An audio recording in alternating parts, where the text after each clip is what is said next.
Hello? Hello. Yeah, you're here, right? Yes, Mayor?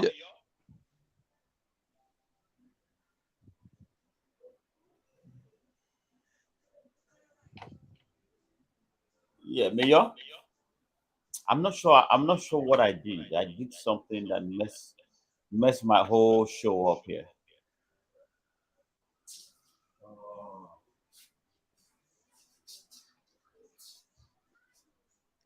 Let's go to the discussion floor. Let's leave that. Let's leave that. Let's leave that. Let's go to discussion.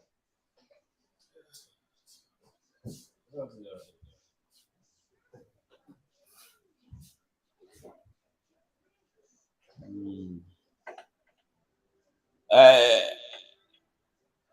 dear boy, I have Yes. to be sincere with you. Your voice is so faint, so I need you to actually be able to increase something there. Okay. I will So that try. we can, as long as you are here, we can go on with the conversation. But I need your voice to increase a little bit. Okay. It I've seems agreed. your voice is so faint, like we are not hearing you clearly. How you are hearing me now? Mm-mm. Is it No, okay no, like no. this? Is it okay like this? Yeah, a little bit. Okay. I'll try. I'll try to add a little bit of volume to it. Salah Blue. Sir, you're Good welcome. evening, sir. You're welcome. You're welcome. Good evening, sir. You're welcome, sir. Yes, sir.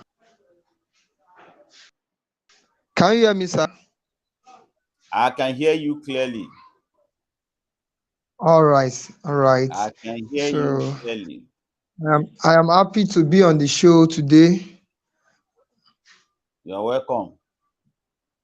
Thank you, sir. Mr. Mayor, can you give me your TikTok handle? Mayor Mopol. Hold on, hold on.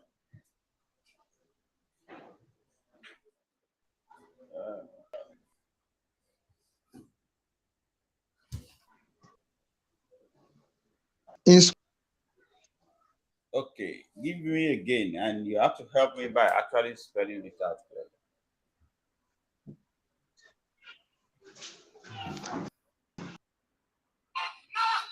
one letter, Mayor. Mayor Mopo. Yes,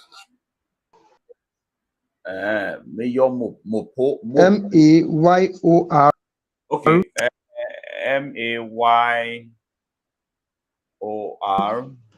Mayor Mopo. Mopo.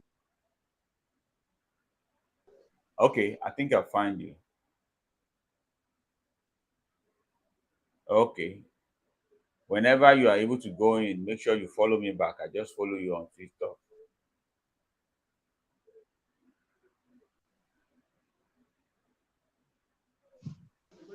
Okay.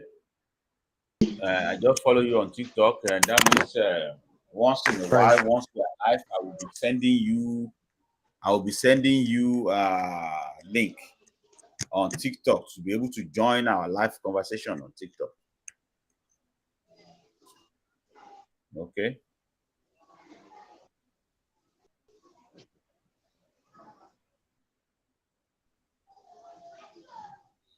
Hmm. All Yeah, boy, right. you're welcome. All right. No I'm back. problem. Oh, network. I think you are better now. Okay. I'm also working to build also be live on the show. So, Eh? but due to difficulties, that's why I've not read. But this week, this It's new part week we of are going into, that is part of the reason why I need to get I said I your. have been working to reach up the minimum. Don't worry about that. That we are not going to discuss that here. But I will find a way. There is a way you can Okay. do that. I will help you to do that Uh, because we need you on the conversation on TikTok on daily basis. all right. Because in order for us to be able to speed up All right. our activity, Okay. we need to be showing up on a daily basis. Okay, so we need to be showing up and be Okay. active on a daily All basis. right. Okay, and have you guys have the Okay. opportunity to go through the palliative released by the Tinubu administration? J-Boy, can you please highlight some of these In, palliative for us and let us understand it clearly? Yeah, the government plan to give I 12 can't hear million you, people. bro. I can't hear Okay, you. okay. Mayor, are you able to hear him? yes, I can hear him clearly. I don't Ah, maybe it's me then. Okay, well, let me try it and I shout. can Let hear me him shout. very clearly. Go a- go ahead. I think that might be my problem here. Just go ahead. Don't worry. Wow. The Ignore me government for a while. Go ahead. okay. The government plan to give 8,000 naira. I don't know how to convert that one to dollar. How much is going to be amount to 12 Don't million worry about people. converting 8,000 naira to dollar. Just stick to your points as a Mhm. Nigerian. They're trying to give 8 million naira Mm, to 12 million people, and they are going to give the money. The money will last for 6 months. They are going to pay it for 6 months, and by the time mm, you convert it now, 8,000 times 12 million and multiply by 6. I think if you have a calculator, we can work on that one. And the same time too, they want to give 70 billion to just 469 people. To 70 just billion for to who? to both senators and member House of Representative. Okay. I And have a senator we have video. in Nigeria, they are I have a video. 109. I have a video that tries to clarify that part because what we are hearing, okay, Okay, I'm highlighting this 70 billion. okay, What we are hearing from opposition is the same story, trying to say that Tinubu suddenly allocate 70 billion to the same thing. That is the word, that is the language they use. It's not coming from me. That actually are supposed to sacrifice everything they could for Nigerian problem. Tinubu need to come out, the administration needs to come out, and I believe the House itself came out this morning or yesterday to explain deeply what the 70 billion actually stands for. Because what an average Nigerian is going with now is that they are about to share part of the money. Imagine 70 billion being shared by few representatives and senators in the House. But I don't think that is what the money is meant to do. Okay. In America, there is always an allocation for the House to be able to carry out his business. Okay. And we are not talking about small money because we have different committees, we have different investigations, we have different research that being performed and this and that. Now, this is what the money is meant to do, not to be shared by the representatives.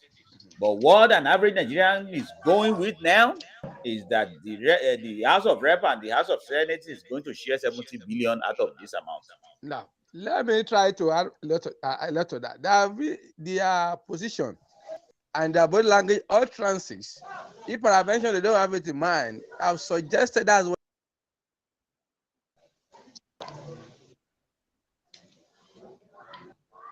Go ahead. Please go ahead and shed more light on this. I think J-Boy has disappeared and reappeared. Mayor, can you take on that, please? While we are waiting for J Boy, may you please continue. Okay. I'm back. Oh, You Um, will wait. okay. Let me your for take over. I want to believe that this action or this step is not going to help because I am happy we have economists in Nigeria. The question is the subsidy removal location. What is the plan? What are the sectors that the government to channel location that they have removed in fuel subsidy to? Because it is true that if any, there will be a kind of adverse effect on the Nigerians or the people of the economy. If you are now going borrowing 500 billion naira just palliatives to so definitely it means we are not even clear about the reason, the purpose for the subsidy removal. I want to believe that that is removed can also be allocated to other culture sector, like all those sectors that will have direct effect pushing of the cost of fuel. So for me, I just want to this is a way to siphon the resources of the nation, because at the end this is not even covering all Nigerians, like it is written that. And the question is it only 12 million Nigerians that is affected by this adverse economic capital letter? No. Secondly, how much is 8,000 naira that they to a family? 8,000 naira to a family.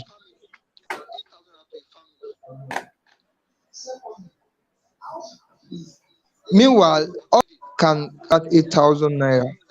So the the government need to be realistic and they need to be pragmatic in the sense that use this subsidy removal allocation things that will directly affect the country positively, and at the same time in the long run that will lead to growth and development, because it is the point where I am very want to give us any in terms of borrowing again very, very soon, because this is another 500 billion increasing our debt servicing rate. It is increasing our servicing rate, and by the time our debt servicing rate is increasing, at the end of the day, so amount we are going to be generating as a nation, larger part of it will be going for debt servicing. So at the end of the day, it's just they are trying to save us from now. We are going to face more of it in the future. So if you are doing this, you are first place, people are applauded for removing the fuel subsidy. I, a little economist country, I don't believe uh, issue of 8,000 naira per month for 6 months is that, because at the end of the day, there are some people that will earn this money in that system. The reason for fuel will not will not materialize. Majority of Nigerians and the most vulnerable that they claim they want to pushing the effect for, they will not even benefit from this. And at the end of the day, the Nigerian economy will remain stagnant. Still better, if not backward, because of the serious internal and also increase the servicing rate in the country. So for me, I want to say a big no. That's my opinion. No idea, because that is not channel the resources. The resources should have been channeled to one agricultural sector so that it will reduce. I think that's one of the major things that people are facing. The cost of feeding, because they try and people need to eat on daily basis. 011 or to eat on daily basis. I think government should just channel this resources that has been removed from fuel subsidy to that, and at the same time it should be channeled to reviving our refinery centers. Those things can easily in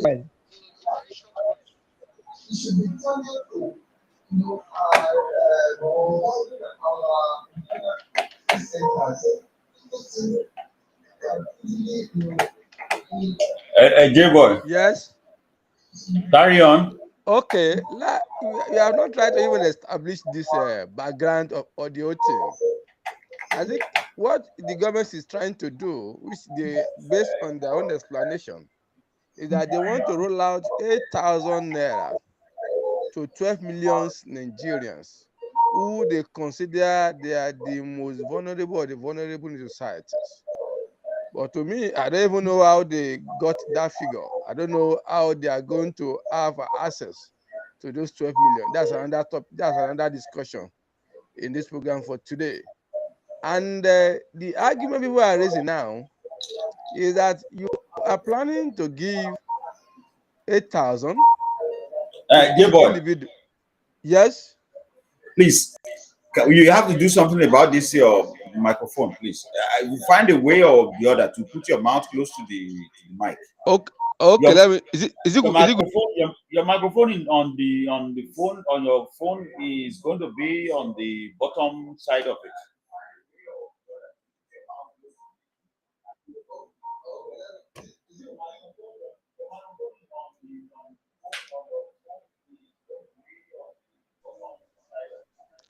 Are you with me? Did you get it?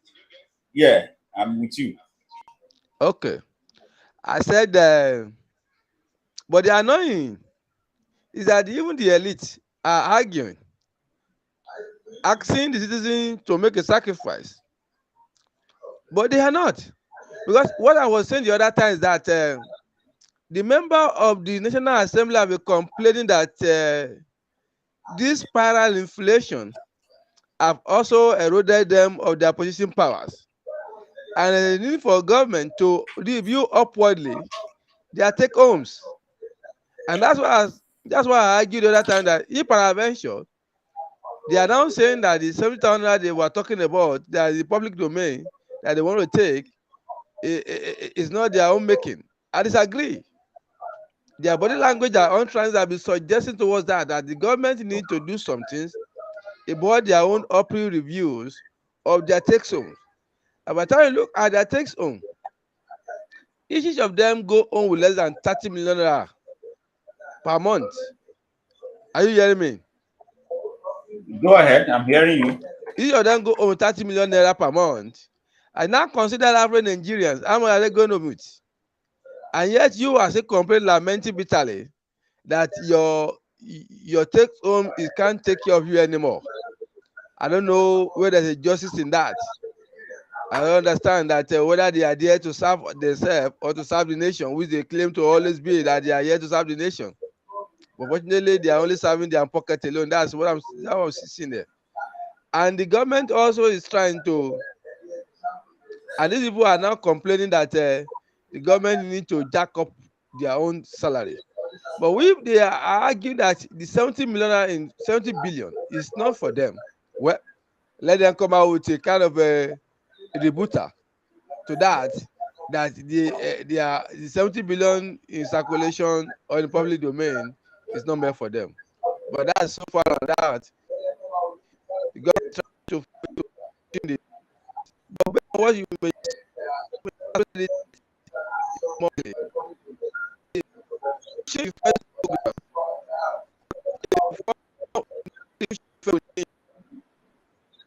more of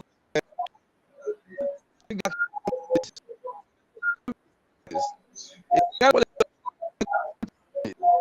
that people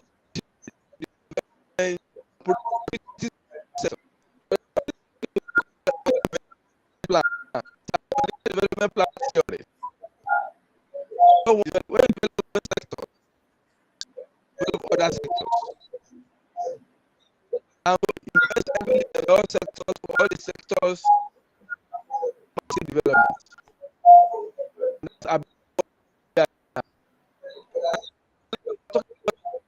People don't have the understanding of concept of governance, and which has put in all, we are always having issues with how to run our nations. And that's why when people want to gain our trust, they just run down government, give us a kind of a sweet talk, and end of the day we fall for it. When that point comes to power, we back to square one again. The same thing continue to repeat itself because we are not ready to have the understanding. Now look at those 4 refineries in Nigeria have been having. They are dead refineries. I remember Obasanjo put it for sale the other time when it was going. People shouted out, we have sold our assets. Up to today now, the federal government has spent over $19 billion on all those refineries. And refineries are failed to come to what? Come to life.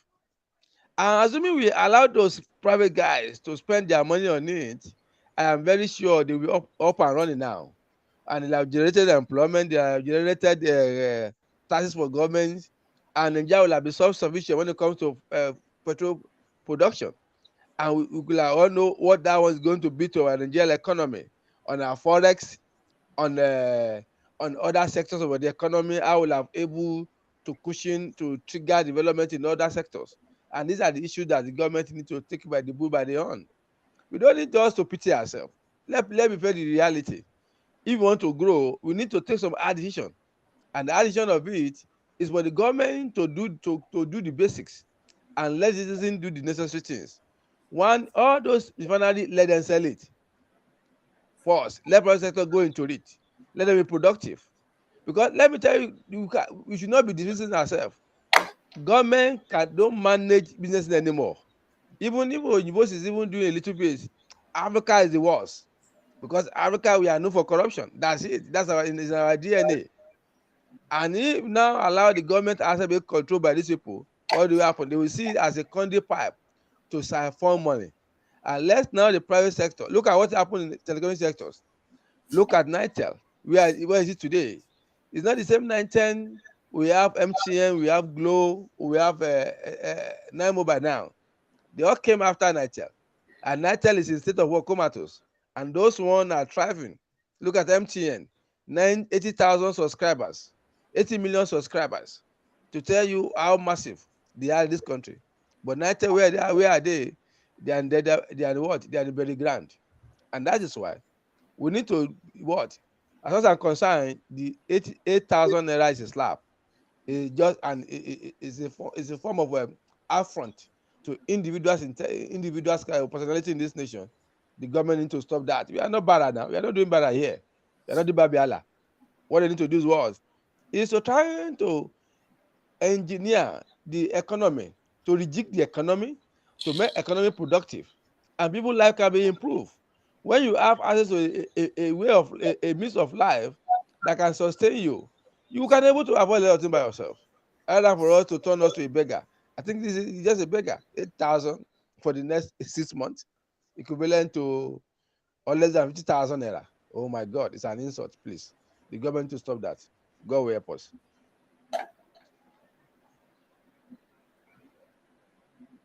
Thank you very much.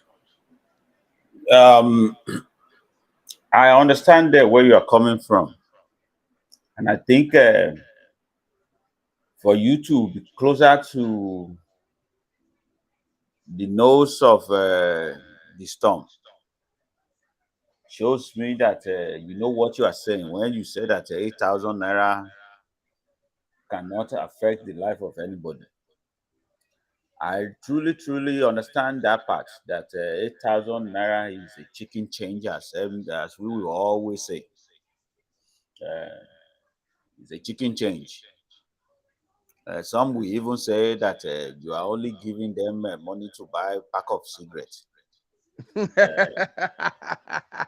It happens to I've not heard of that version. I've not heard uh, of that version. only, unfortunately, average Nigerian don't smoke cigarettes. All they want is to be able to feed themselves. That's it. Mm. Um, but don't let us overlook something here.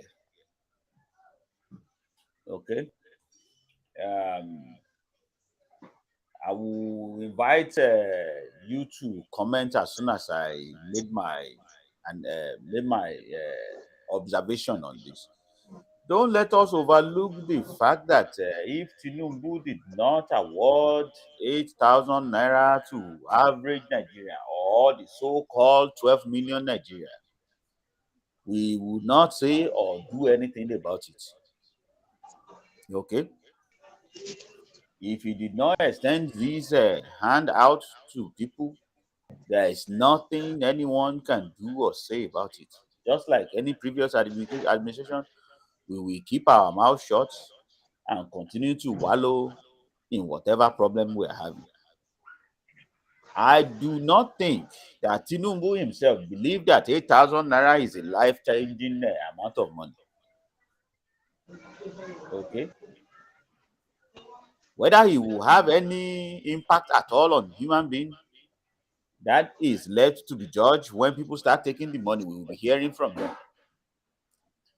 But one thing is certain, this particular allocation, in my own judgment and in my own analysis of all the palliatives that came out, has nothing to do with what really is going to help Nigeria to alleviate poverty, especially in this process of hardship. So now, let's try and evaluate this again. What are the other parts of the palliative that can actually help an average Nigerian in the long run? Because, like Mayor said earlier, Mayor actually attributed the fact that this whole amount of sharing money to average Nigerian is nonsensical. And he's going for the jugular in saying that the money should have been used to do something that will provide support for Nigerians on the long run. That has always been my stand, even before they actually release this particular palliative. My stand as well has always been to shop the economy with something, shock it up with something stronger than this that will actually help people to be able to stand on their feet on their own. The common saying says, show me how to fish, do not give me a fish. Okay, so and we know that it is a common thing for Nigerians when they make some money. All of us that are here now, it's very easy for us to say, Mayor and J boy, if you become millionaire today, uh, you are walking in the street. You will put your hand in the pocket how many times to give your fellow Nigerians some change. Go and drink beer with this. Go and eat with this. Abi, when you are Yes. doing that, you think the money is going to change their life? Of course, No, no. Of course, no. you are only But solving their immediate problem. that is what we call owo babake. Okay, baba o. That is exactly what Tinubu just did. He gave people this money to be able to have people salah him. Baba o, babake. That is owo babake. It does nothing other than people going to the beer parlor and drink beer. Okay, But Let me come let in us there. focus. He Let us has focus. assigned this. I'm coming. I'm Okay. coming. Let us focus our attention on the other grandpa in the palliative that can actually have effect. The whole amount of money was not distributed to Nigerians, so they Yes. use other parts Yes. to some things. Let's Yeah. focus on that, because Okay. if we keep dwelling on the 8,000 naira to each of the 12 million poor families, we may be watering down the real effect of the palliative. We will still talk about the 8,000 naira, no doubt. But for now, I want each one of us to highlight the other part of the palliative that may be substantial into actual helping Nigerians in the long run. Okay. Now let us start from the area of agriculture. They are trying to push a lot of fertilizer into the farmer domain now for them to increase their productivities. At least they believe that by doing that, that was going to bring down the price of farm produce. And another one, they are talking about small scale businesses.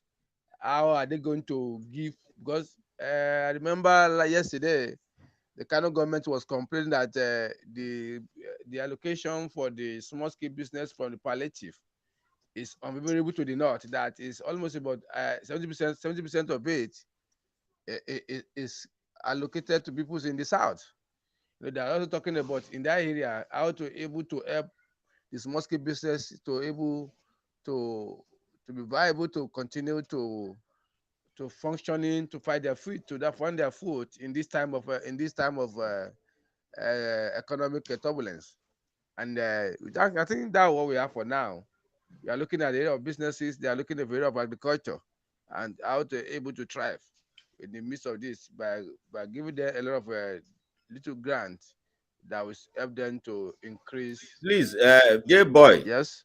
let me keep reminding you, we need your voice to be Oh, louder. This is not a usual day, okay? I I'll want you try. in this I try to be I conscious want of you it. to, in this case, to be screaming. I know you like to call like I know you like to talk like a very calm otijo baba, okay? But for now, please, this is the time we need you to scream loud, because for one reason or the other we are not hearing you Oh, clearly. okay.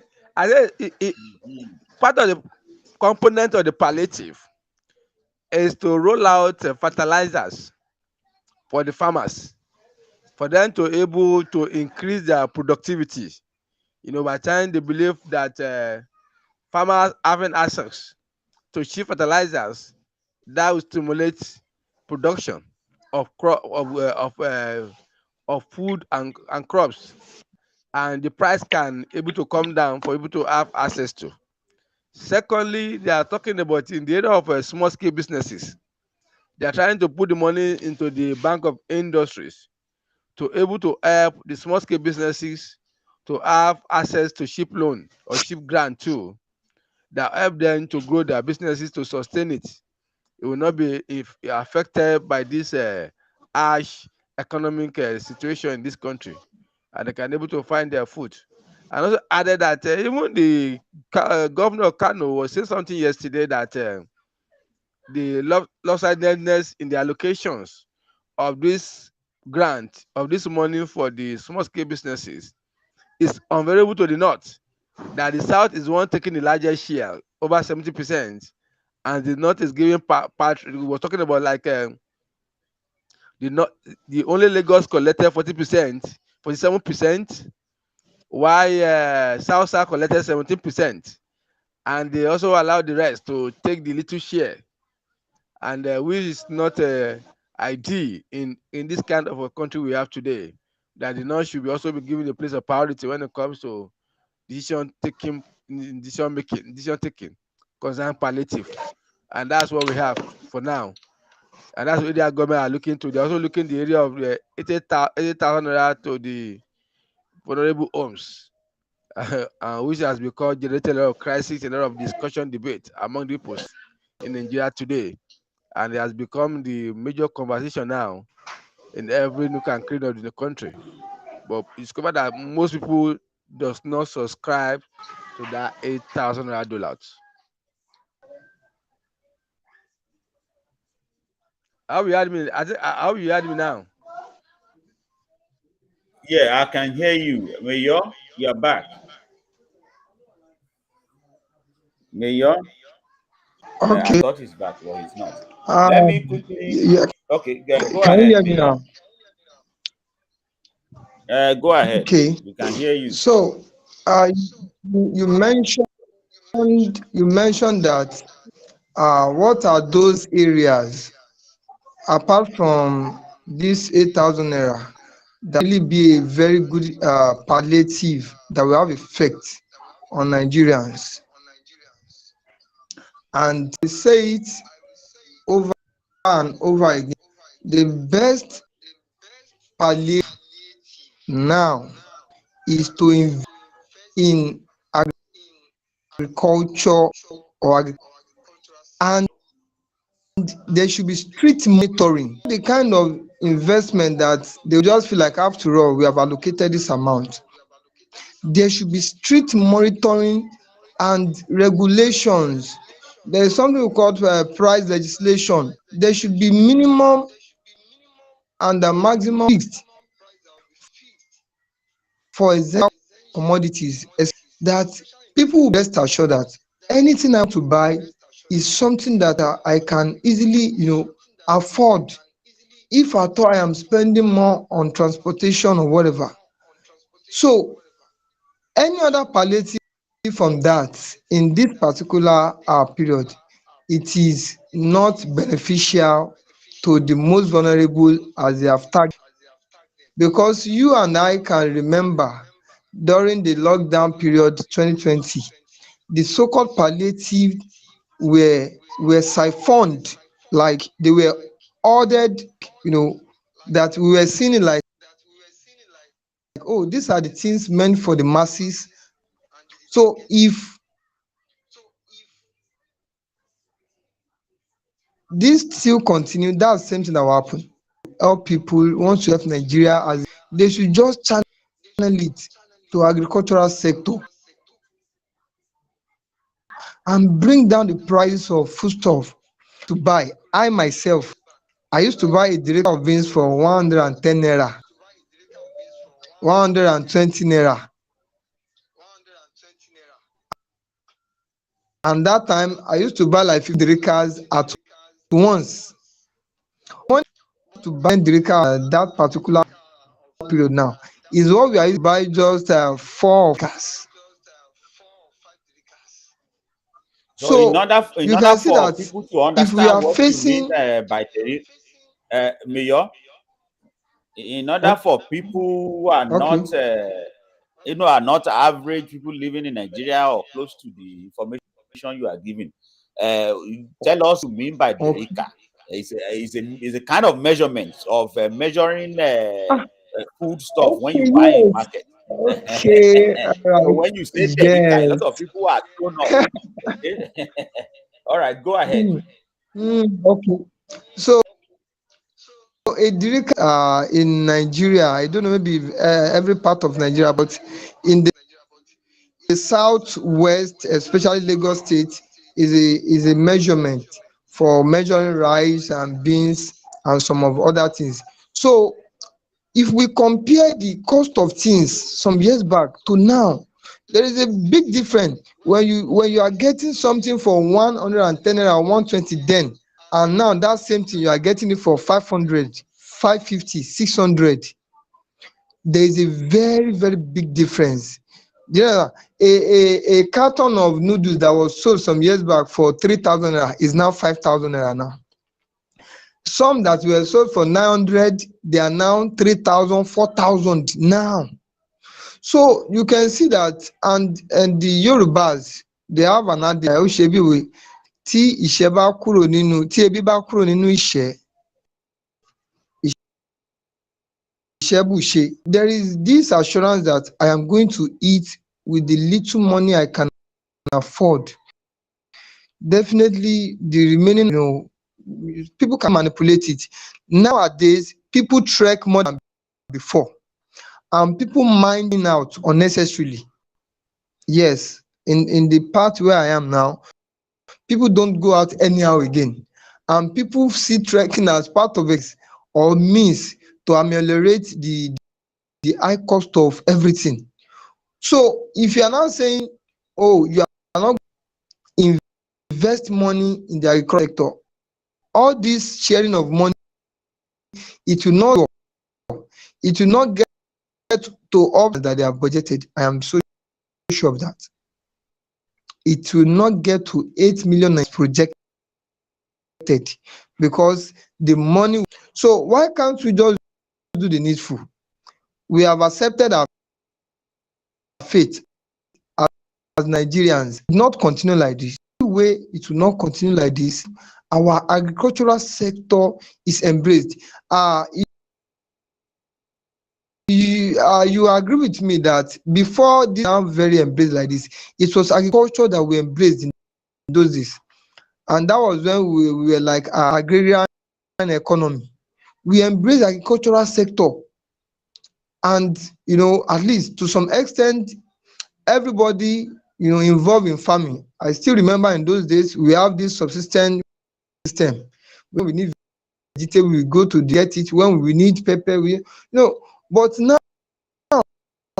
government and the Nigerians, we have neglected the agricultural sector unknowingly, or let me say, unconsciously. We are focused on this petroleum stuff, and at the end of the day, our problem is still very much agriculture. There is Our problem is highly attached to agriculture. So the best palliative for Nigerians is for the consider a very reasonable amount from the removal, allocation, and they should, so that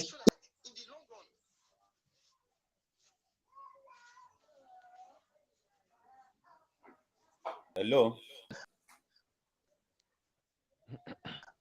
back to normal. We don't hello. Mayor Lagos, yes. It's just on and off with your network.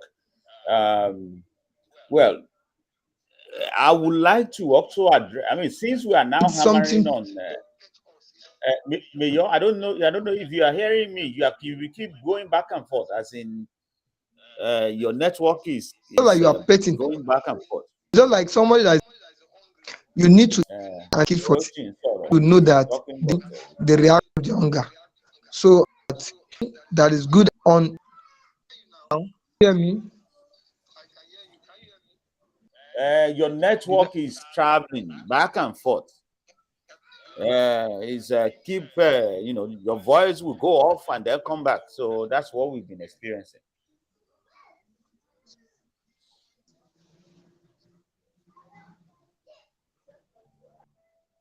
And I can also notice that the network is not as strong as we expected. Uh, Doopsy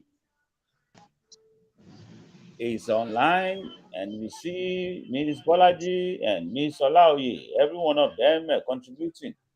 But I'm sorry, today we cannot actually transmit your messages for some reason or the other. Um, so, but I will definitely see what we can do to actually bring you on. J Boy, are you there? yes, I'm 100%. I'm here. In Let me. this part of this palliative is an announcement of a state of emergency in the agricultural process. What is this? How much help is this going to do for average Nigerian? That's what I said the other time. So I said one of the components of that palliative, the government rollout, is to ensure that we have a full security. And one of the way to have security is to roll out fertilizers for the farmer. We are good in we are good in policy making. Let me tell you, Nigeria are one of the best brain in the world. God has blessed us with a good brain, good policies. But the problem we always have, those behind, those uh, those what you call it, those empowered to implement this policy, how faithful are they to the projects of Nigeria? And that's kind of a dislocation we always have. Everything we wanted to do in this part of it, there's nothing good we don't have in mind to do. When you look at the policy making process, we always top notch. But when you come to area of implementations, and that's where we only get it wrong because of what? Vested interest. We surely set in a parochial interest. We override what? The collective interest. And that's the problem we always have. Indeed, we all know that agriculture has been on the backward trend in Nigeria for a long period of time. That one has been we do not need any soothsayer to say that. But when you look at average youth, don't want to do agriculture anymore because of the kind of image attached to that. People see people in that sectors as a wretched and backward individual. And that's why there's a need for us to trying to rejig that sectors, trying to revolutionize it. And the government must take good by the hand. They must lead by example by trying to invest adequately in that sectors and make it attractive. Another area is to what we call a value added chain, and that's where we need to a lot of things to get involved. Look at my hometown now. We are renowned for productions of plantain and banana. But if there is a kind of a value added change to that crop in that ASICs, I am very sure I myself I will leave Lagos to go back home. I am 100% sure of that. To go and invest in that what in that sectors. Because the job we do with that within tickle of 3 years, we are within tickle of a year, we are making 5 million naira. Why am I in Lagos suffering myself, making just pantry of less than a million naira? And these are the things the government need to do.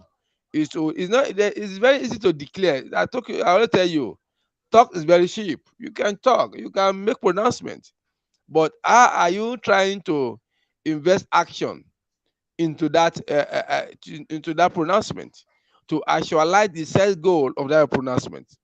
The government has because it's very needed. When you look at the price of goods being swelled up, it's something that is unimaginable. And when price of good is going up, the number of people plunge into poverty will increase. There's no need any form of a professor in economics to tell the people, because you are reducing the purchasing power of individuals, and how many people cannot able to eat a 3 days squarely meal. And what they call poverty? Inability to able to have access to what? Basic needs of life. And what is the basic number one basic need of life is food. And when people don't have access to this food, that means there is still poverty. And that's why the government need to take people by the horn. They must not talk alone, by declaring state of emergency. It will put action in place, and trying to ensure that our agricultural sectors is being rejigged. One, trying to educate on how to engage in modern production, because we are all known for crude uh, use of crude implements, and government must invest in all these massive machines for agricultural productions, and the farmer can able to engage in commercial farming, not the subsistence farming that we most of the average almost 70% of Nigeria are doing. And if we can able to do that, we can able to have plenty production. And when we have plenty production, the price will come down, because when you use machine to produce in large quantity, the cost of production will reduce, and which is going to affect the price of goods in the market. I think that's what government will do. We don't need a form of we don't need a form of expert to tell us what to do. It's just a simple thing: buy tractors, buy input, buy fertilizer, give to the farmer, let the farmer produce, and also educate them, strengthen the extension workers, let them educate them on the latest techniques of producing, and they can be able to have a high yield from a small acre of land. With that, we are going to produce in large quantity, and the price of goods will automatically come down, and people can be able to happy again. And that's what government need to do concerning declaring of state of emergencies in the agricultural sector. Don't declare alone, no. Put action.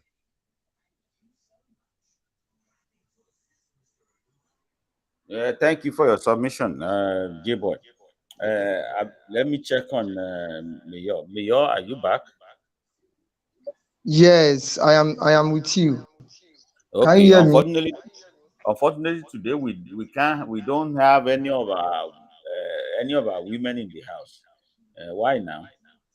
Why are they not here today? uh, Have this one does not concern our women. Anyway, maybe um, maybe They are the one affected most. So part of the things that I wanted to discuss earlier is the women Tinubu welcome in Aso Rock in the past week. It's part of the issue that went by in the past week, and according to his promise, is that at least he will guarantee 30 to 35% of position allocation for women in his administration. So, so far he hasn't been doing bad at all in some of the advisors he has actually selected. One thing we really need in Nigeria is to improve in the appointed. area of diversification. Okay, and because if you look at the agitation of the southeast of Nigeria, it's always about marginalization. Of course, to which I do not subscribe to, because I believe that the marginalization the southeast is fighting for is not well directed, it's not well focused. Some of them are taking advantage of this issue to be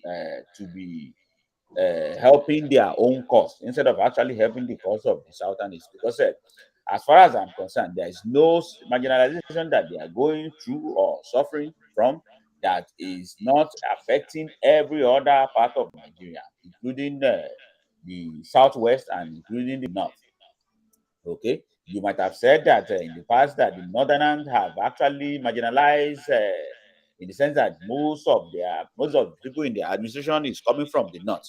So if an Igbo man is saying that they are being marginalized, what do you want Yoruba man to say? And every administration being controlled by the Hausas, that has always been the case. So the marginalization is not just the Igbo man. Okay, it's anybody that is not Hausa. And I believe that we are beginning to have some new leaders in the north that is changing this idea. Because when you are a leader in Nigeria, you should always remember that Nigeria is one of the most diverse country in Africa, and you have to involve everybody from everywhere. And I believe Tinubu is actually going that direction. So the agitation about marginalization for the southeast now seems to me like it's not being well directed, and a little bit of these leaders are actually being selfish. But that is a talk for another day. Okay, but I would really wish that Tinubu actually focus mainly into diversifying all his cabinet, all his appointments, and all his selection to make sure that everybody has representation. This is very important. To say this again, marginalization in Nigeria is between the leaders and average Nigerian. It has always been like that. It will be like that for now until we resolve the problem. So if there is any fight against marginalization, I think it's a fight of Nigerians, not the fight of the Southeast. Okay? This is what I need everybody to understand. But that will be a talk for another day. Let's go back to this the issue of palliative. One good thing about the state of emergency that is being declared is this: it gives Tinubu some unusual power to be able to actually effect a change. Uh, so a state of emergency will take power away from a lot of parastatals. Okay, so coming to talk about Mayor Lagos, the idea that we should have a strict supervision of how this palliative actually works. Okay, one good thing that has been done so far in this particular palliative is that state of emergency. It gives Tinubu and his first-hand administration power. Okay, but the question still remains: can we trust Tinubu and his people with such power? But for the meantime, that particular power will be exercised in order to oversee that this money is distributed in the actual manner that is intended to. And besides, there will be a supervision for it.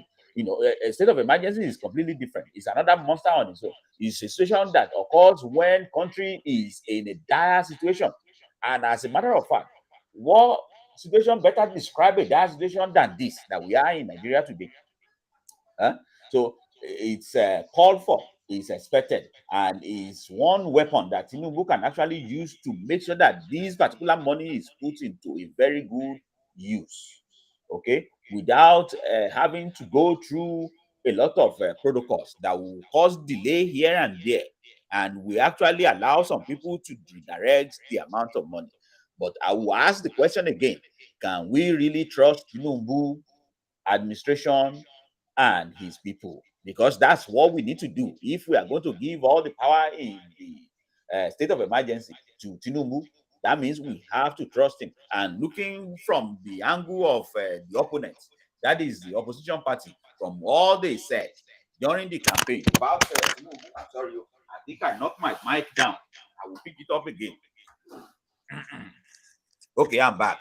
And judging from what we had during the campaign from the opposition against Tinubu himself, it becomes very difficult for us to know what do we do with our trust.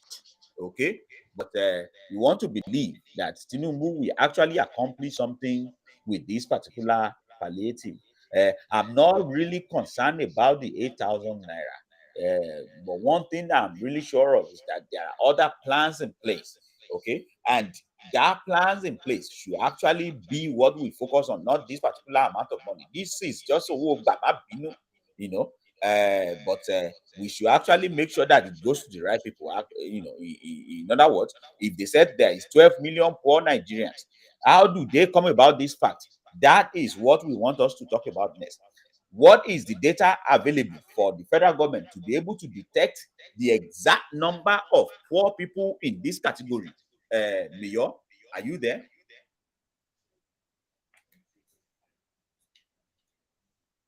Mayor, J-boy, I will go to you then. Okay. So, do federal government have enough data or accurate data to be able to find this family and make sure the money gets to the right hand? I disagree. No time. The government have invest adequately in the data collation. Except these people are the ones that are even trying these days to give Nigeria a little bit of glimpses of hope.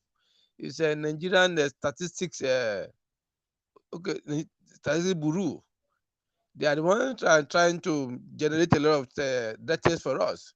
But for government to have data, in any form of Nigerians, I don't think does not exist. Let me tell you, look at the issue of population today. At least we have what we call a birth rate and death rate. At least that should be able to give us an idea of our populations. At least since last time we collected population 2006. But yeah, we don't. We don't do that. I think every second America know the population, know their population. Likewise, Britain too. Like wow, those serious-minded countries. But Nigeria don't invest in that, because we are still grappling of what to eat. I think these are our priorities, and that's why the government have not deemed fit to recognize the importance of data collections in economic planning, in economic planning and development, and that's why the government does not have that. If peradventure they even have the data, how do they collect the data? How are they arrive? How are they going to know the 12 million people? If they are going to use bank account to know the kind of people that is who those ones that have less than 10,000 in their account, is it all those people that belong to this category they are referring to that have accounts? Because I see a lot of people that they don't have bank account and they're poor. How are they going to affect those people? I think to me, even parliamentary, you want to use local government, that's even the worst part of it. All those ones, they are just a muscle on their own, muscle of corruption on their own. Because I've been there before, I know what goes on there. To tell I remember in my state then, the governor introduced what we call a social security scheme for the elderly. And this was the fact that they were able to monitor them bomber to bomber. They see some siphon the money. By the time they get to the center, they want to give the money to the people that wanted to collect the money. And if those one refuse to come I mean, they came late. The money is gone. They'll be the one to share the money among themselves. And these are the issues we have at local level. And if peradventure you want to do at central level by trying to collect their back account, pay the money direct to their account, how are they going to capture those people that needed that money most? I hope we are not going to resort back to what we are always been experiencing in Nigeria, where the political elite are only trying to capture, trying to get what belongs to others. I think that's what people are fearing, and that's why people don't subscribe to or support the idea of this dollar to individual. Let the government use the money to do the needful. There are many areas the government can invest money upon. Let me tell you, if they invest in all those Raise areas, your voice. Raise your voice. Sorry. okay, there are many areas the government can invest this money upon. And if they do that, within 2 years, the economy of Nigeria will be on high level. Number one, support all these small scale modular refineries. Give them huge support. Let them come on the street. Let them come online to the stream, producing petroleums. Number one, Nigeria will be net importers of petroleum. We will be exporting. And automatically, this will generate employment and taxes for the people. And it will reduce stress on our foreign exchange. And by the time our foreign exchange, our naira will pick up again, and it will not affect the prices of goods within the country. These are just a kind of ideas we need to work on. We don't need just to depend on something come from foreign before we do anything. Let do let there be local production. All this agriculture we are talking about now, let the farmers that matter, those the real farmers, not the one in the office called farmer, and they will be the one to collect the money, even the real farmer. I think I listened to one for that man program one day, and the man argued, and the man lamented. Those one official came around to come and talk about Fadama with them. He said, "Don't come and deceive us here. You all gather us together at the end of the day, you not give us money. It's those ones in the office that will come and present a very big proposal. And those are the ones that collect the money. And we that we are in the farm, we will not collect the money. And these are the area the government need to bridge upon and to ensure that every every program they all wanted to execute, let do it faithfully. Let the real owner of that program get involved, have access to it. And with that, we can able to bounce back again. But 8,000 naira, if they want to give it to us, but how are they going to ensure the money is given to individual that need that money, the people that are really poor in the societies? Because those ones that are really poor in societies are those ones that mostly in the rural areas and even in the urban areas, those ones living in all this low profile environment. Some of them don't have bank accounts. I think the government need to find strategies to ensure that all people are captured. Because when you depend on politicians, let me tell you, I remember what happened during the palliative era in the COVID-19s. They will organize about 50 people, boys, go and collect 150, and they will give it to them. And they will collect the money from those boys from the hand, keep it inside their pocket. They will give them like 20,000 naira to tell you how greedy, how wicked we are in this part. The politicians believe Nigeria is made for them alone. And that's why I don't know why. I don't know the kind of mentality. And that's why we, the youth, we need to try to reorientate ourselves. We need to try to reorganize ourselves as well too. And trying to refocus our attention to where it needed most for us to have Nigeria for our dream. The government themselves need to be serious. You want to give people money. I hope they were able to find me so doing that one. But if you want to ask me, I don't think that money will solve any Nigerian problem. Thank you. Thank you very much. I think it's a very critical situation. Unfortunately, the government has to work. The government has to really work for people, for average Nigerians. The suffering is just too much. And in order for government has to work, it's not just the person with good intention that has to be involved. Every one of us has to change our orientation. Change your orientation about being selfish, about being greedy, about being about yourself alone. This has always been the problem in Nigeria. You see, so when you mention that part in which even the allocation to the agriculture, you will see that an average farmer will not get this particular allocation. It is people that are not even close to farm that will be getting it. That is really scary. And the really scary part is the fact that it's actually true. It's true about Nigeria. We see allocation of money being put out, and the people who really need the money won't get their hands on it. It is people who has not even have any idea of what the money is meant for. Those are the people that will be getting it. You know, if in America, if in America, some people can actually come out and scam the government during the PPP award. You heard about what we call PPP in America, when the American government actually issued a palliative for small business owners during the COVID problem. Yes. A lot of people registered some phony business to get this money from government, and before you know it, start buying big cars here and there. If that happens in America, then what is Nigeria? Who is Nigeria to be able to tell me that they will supervise this thing closely? It's very difficult. It's very difficult. It's very, very difficult to be able to manage this particular funding or these allocations to make sure that this money go to the right place. It's the most difficult thing to do in Nigeria. It is not just about the allocation or the palliative itself. You are every one of us is saying that this 8,000 naira is nothing.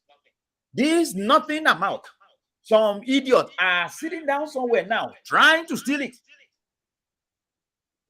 The 8,000 naira that we are complaining here that cannot actually help anybody, that is nothing, that is a chicken change. Some fools in Nigeria are planning how to steal this nothing money. That is how devastating it is to actually be thinking about various wickedness that some people can actually carry out. You know, as small as this amount of money is, some family will get this amount of money. It will be like a new year to them. You are right. I am not disputing that. You know, Okay, let me give you an example. I remember during the Buhari letter, but only thing that why I did because in my job, I don't really condemn government to that level. I look at what you do, I look at your input, I look at the output. The guy came with a program then, but it might not be a kind of ideal solution. But in time, a form of a temporary, it come with an empower program, and then it gave them 30,000 every month, and it gave them a kind of it gave them devices, communication gadget devices. It gave them a tab of a Samsung, or it depends on your choice. But most of the people they went for Samsung then, and some went for Techno. It gave it to them in case you want to use to learn anything. Some people were dead out of that money. Husband was collecting that money, and the fiancé, well, at least the girl is collecting 5,000 naira, and the husband is collecting. They wedded, and they were living out of that money. I got point now. To bullshit the argument that some families will still find that 8,000 naira as a bogus amount of money. I'm not doubting that. But the real argument now and the real challenges that we're able to be skeptical about this ideal of this dollar is it indeed it will reach to the targeted people? Because that's where the problem lies. How are they going to ensure? Because Tinubu cannot even leave Asorok and come down to Ekiti to ensure the money get to the people on this what at Igbarodo Ekiti, or go down to Ondo State and get the people at Agbabu, and go to Ogun State and get the people at Ileshan. How are they going to ensure that? It's people that is entrusted, people around him that believe that will sit it down, and some of them are always go there with a vested interest. Because let me tell you, average Nigerian believe politics is a means of making money, simple, not a means of serving people, and that's why they're always desperate to be there, and that's exactly what is going to play out at this time around again. And that's why my problem with this country is all about a system, not about the institution. It's all about the what is the character of the leaders we have in places, not only at the president alone, at all sectors of the economy, all sectors of our societies. How are they feeling in their own individual capacity where they are assigned duties to perform to discharge? Are they doing it faithfully? Look at what is happening in Nigeria NDLA now. If somebody came on board in the person of Bamarua, and it transformed that place like a magic. It's not a magic. It just was the character of the leaders there. The same thing applicable when Dera Kunyile was in NAFDAC. We also what now that witness massive transformations. They were at the what? They were at the neck of the most drug barons in this country. There, those fake drug barons, and they nearly killed him because of his crusade, because of the what? Because of character. She was bright, but she turned him down. And these are the things we need. You can look at what happened in Jam now. Jam is the only saving grace of Nigeria educations. See what's happening. And for the past 6 years, the Jam has improved on their post sections of the examination. And people have attested to that. And by the time his tenure of this man lasted, nobody said I want to be part, I want to be there. They knew that the man tenure will be renewed. I even told somebody, if I have a means of trying to do, I can even ask him to stay there for the next 20 years because of what he achieved in that sector. I mean, somebody was there like the boy Johnny. Is the guy still in court because of what? Because he does not have that integrity. What I'm saying that that's exactly what we need. People are skeptical of this money getting to the targeted person because of the characters of the leaders we are all the nook and cranning of Nigerian sectors, and that is why people are afraid. Not because even the monies are small as that, but are they going to get to who are those that deserve that money? And that's where the problem lies.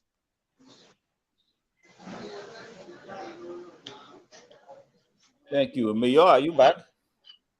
Yes, I am. Can you hear me now? We can hear I you, can hear Mayor. What you happened to clearly your now. network there? Are you using MTN or Glo? For this Airtel, Ah, okay. We better go and use MTN. No, no MTN say 5G uh, now. okay. Okay, go So ahead. Go ahead. there, there is something I wanted to add the other time to this Okay, issue of agricultural sector we have been saying, okay, and that is the fact that some years back, agricultural science secondary schools is a subject that is very compulsory, very subject to create the awareness to the upcoming Nigerians that agriculture is one of the major components of our nation. But now they have seen agriculture as an archaic subject as far as Nigerian system is concerned. And if agriculture is ridiculed at the secondary or primary level, so definitely in the tertiary level, it is also a no-go area. So we are talking of agricultural sector. When we are talking of farmers, it means or as we are speaking, we are having shortage of farmers, either modern or local farmers or subsistence farmers. We are having shortage of them, and there is no how we can aim for productive increase in the productive capacity of the agricultural sector without reawakening the consciousness of the young ones concerning the fact that they must also be involved in this agricultural chain, because it's a chain. We cannot just believe that some set of people are there to be doing that for us, while we will just be doing as if we are less concerned about the sector. Everybody should be involved, and the government is at the aim of power to do that. In the first place, let this agricultural subject be implemented level. Yes. So secondary higher institution, and stages, make sure there are projects to carry out, and they rewarding. There are way of encouraging, so that in the long people will have the mindset of, oh, I also want to be a part of the chain of the agricultural sector.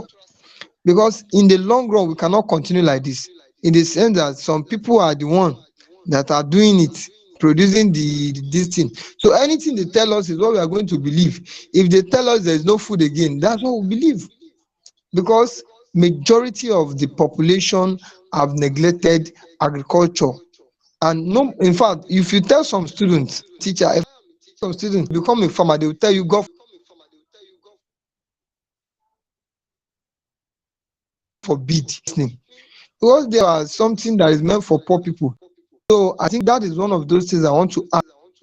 And concerning the fact that yardstick or any parameter for locating the 12 million people, I want to believe it is a strong no.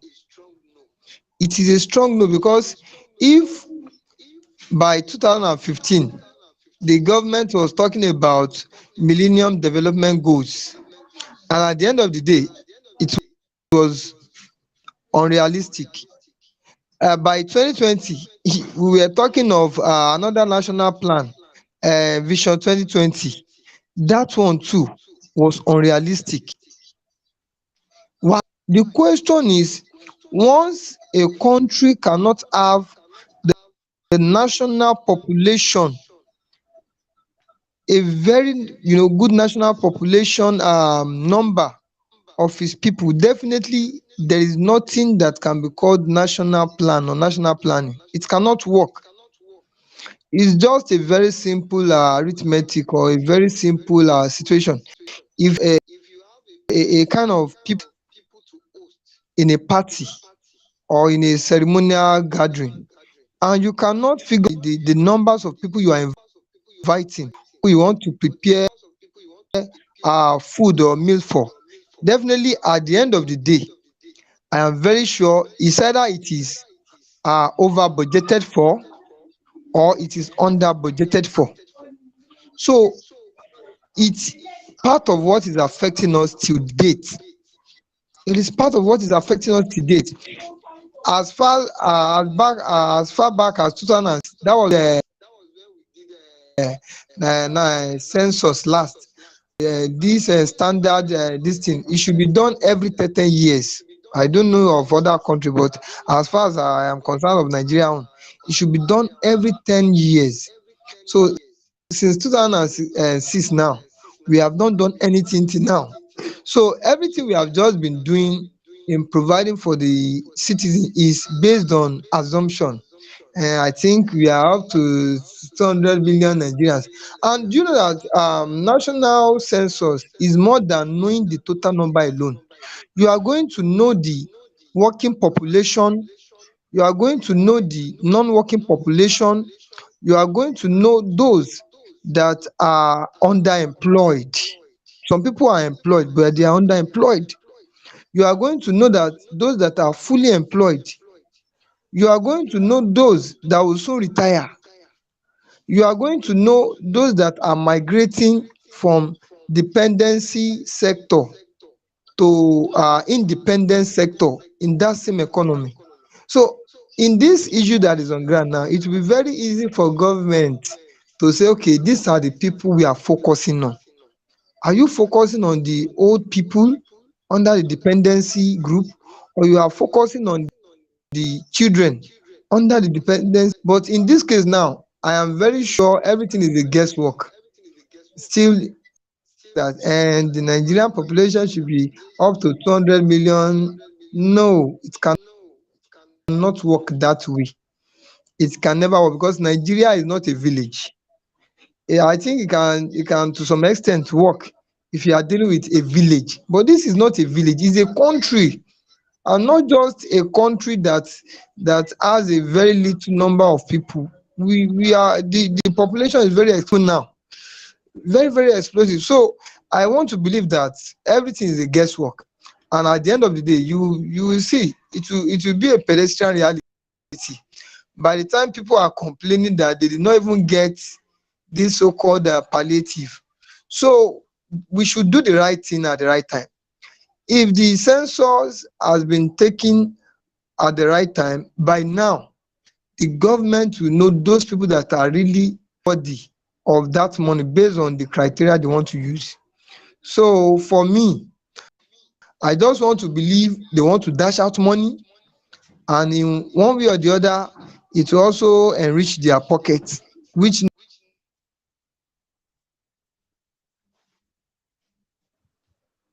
Uh, Mayor, you traveled again. This network they palava. have their own criteria.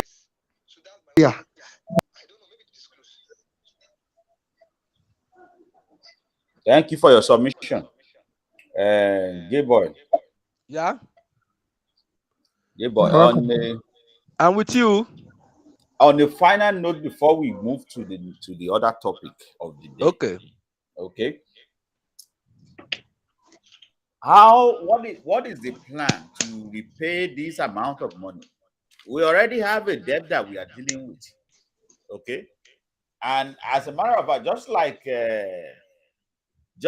Mayor said, I am not the type of person that will continue to subscribe to Nigeria taking more debt because it makes no sense. If we cannot actually pay our bills, why are we going to bank to borrow more money? So what is the plan to actually pay this particular debt?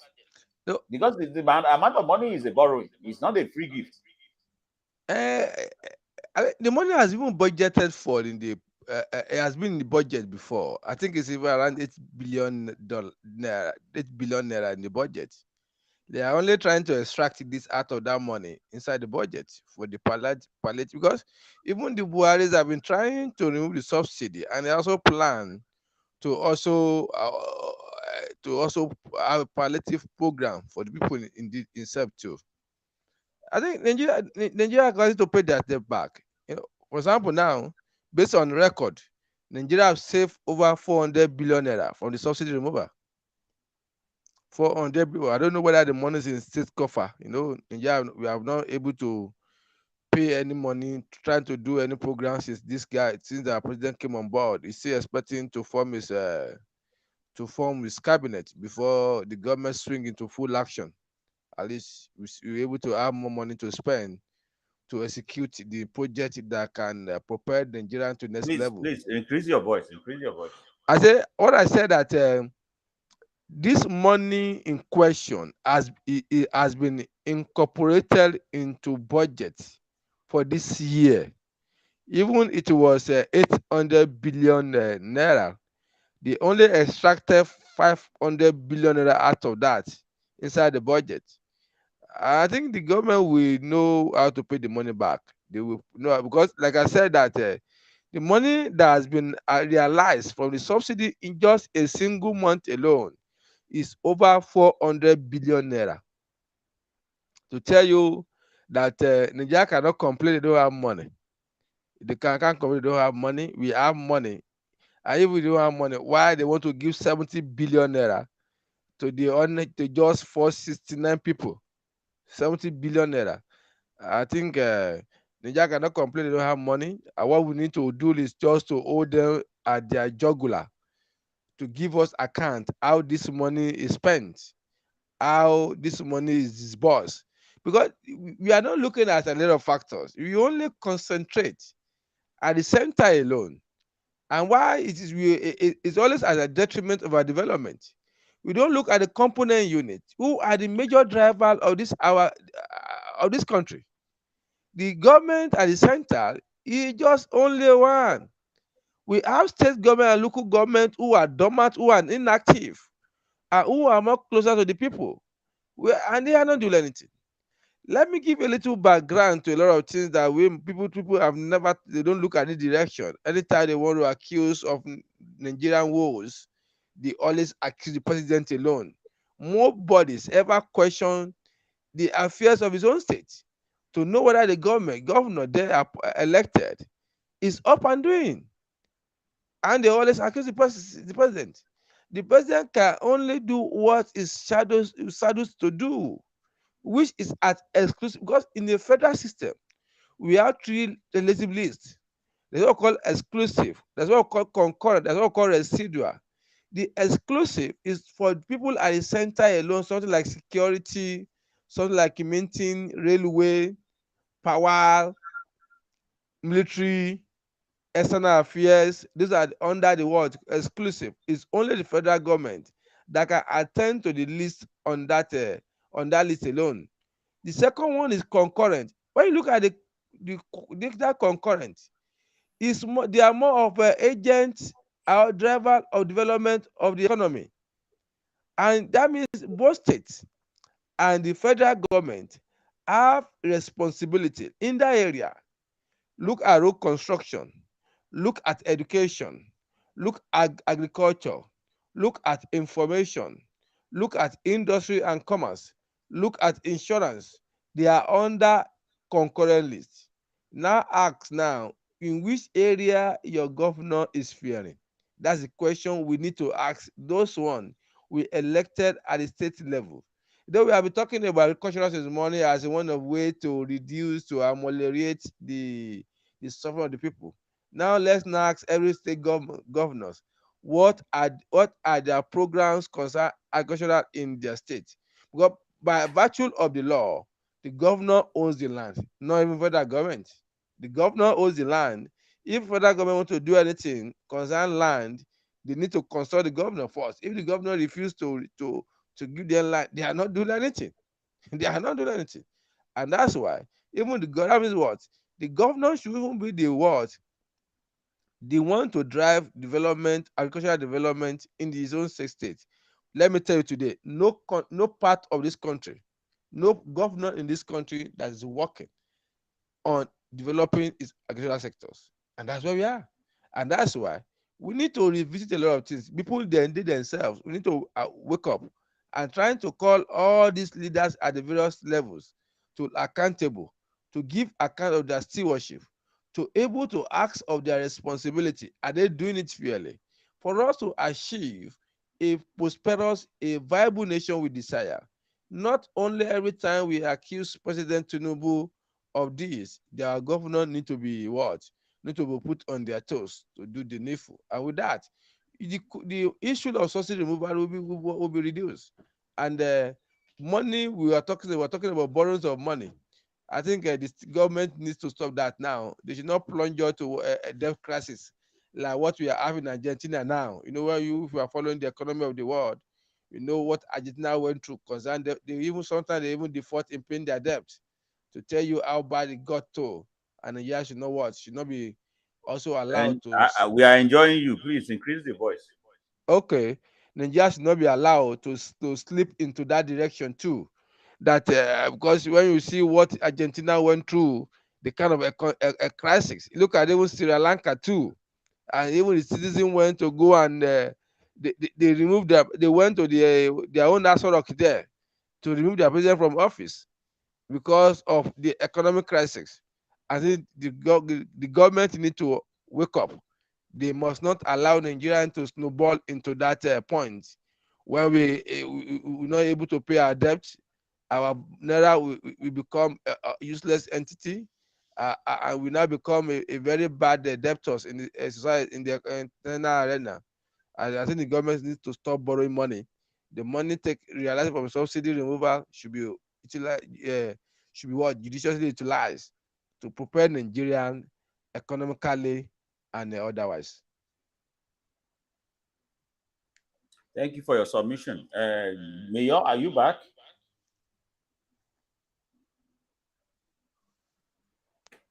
Mayor Lagos, are you back?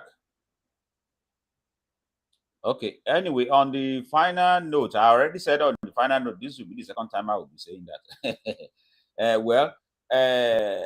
Let's hear from you. Are you going to get 8,000 naira? Are you talking to me? Yes, I'm talking to you. Of course, I'm talking to you. I don't know. Well, I've not had a criteria they want to use. I don't know how I deserve it. How much is my salary? How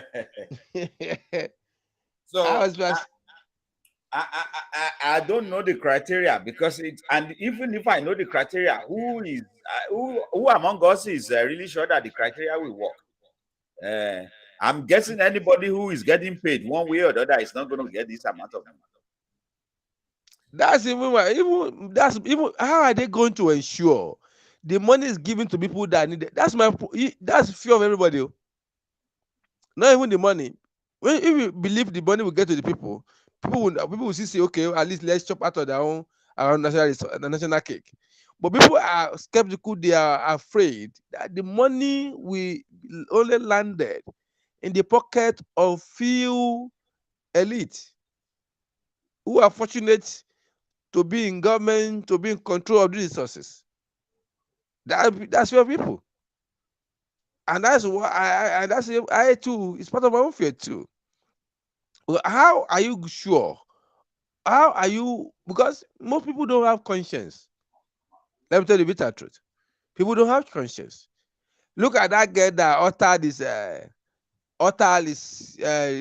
UTM result, and he was even arguing. It's part of the evidence presented by the judge. He was just trying to play a kind of an ethnic card to justify that indeed he's the authentic owner, and he has even trying to cause a kind of ripples between the West and the East, as if they are trying to get at the get back. And that's the issue we always have now, is that how are we going to ensure the money really get to people that need it that most? I think if the people should ask me too, I too, who I go ask you, like this guy sang, who I go ask, like Asha. Hmm? I don't know how they are going to ensure that too. And that people even say, don't you give us money, do the needful, give us good road, give us good refineries, good on railway, give us light. Let me tell you now, another problem we have is light now. If you know the kind of amount they are giving to individual now, in my own house yesterday, 2 days ago, just 3 bedroom flat, they brought 35,200 naira. Hmm? To tell you the kind of problem we are facing with this issue of subsidy removal, the government need to take bull by the horn. If they put a lot of things in place, everything will come down just within 2 years. If they are serious, put a lot of actions in plan, a lot of action in place. Within 2 years, you are going to see economic activities gear up, and the price of goods and services will surely come down. And that's what I foresee. But the government need to be proactive, do the needful, trying to create a lot of favorable policies, and trying to invest a lot in a lot of sectors that will stimulate other sectors. And with that, we can able to achieve what that will benefit for everybody. Thank you. Mayor Lagos, are you back?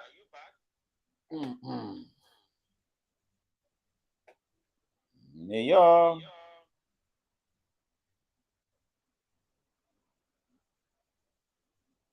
Mm. Okay. All Network right. issue ni. Network Let ni. me. I can understand. Let me quickly jump on this last part. This happened very, very recently, and the Sahara Reports is the news that I have on right now. But before we go with the Sahara Report, let me share briefly the other news on the TVC yesterday about this issue. I'm going to have to look for my window. I hope this is going to be something that I can actually share, because the last time I tried to share through this medium, I have a trouble getting people to listen. Um,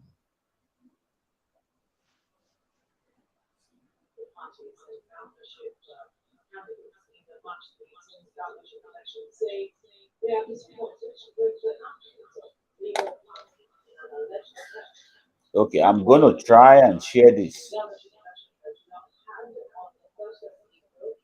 Are you guys able to see? I'm hearing you.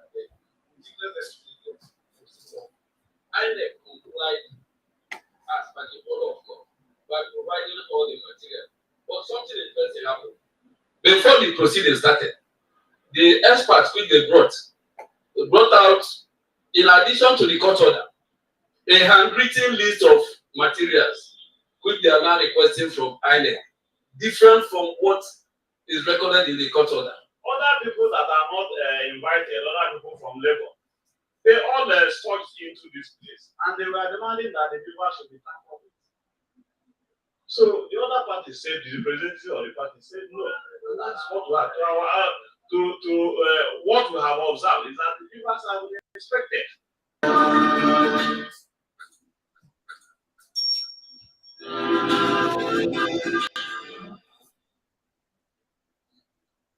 Okay, yeah, boy.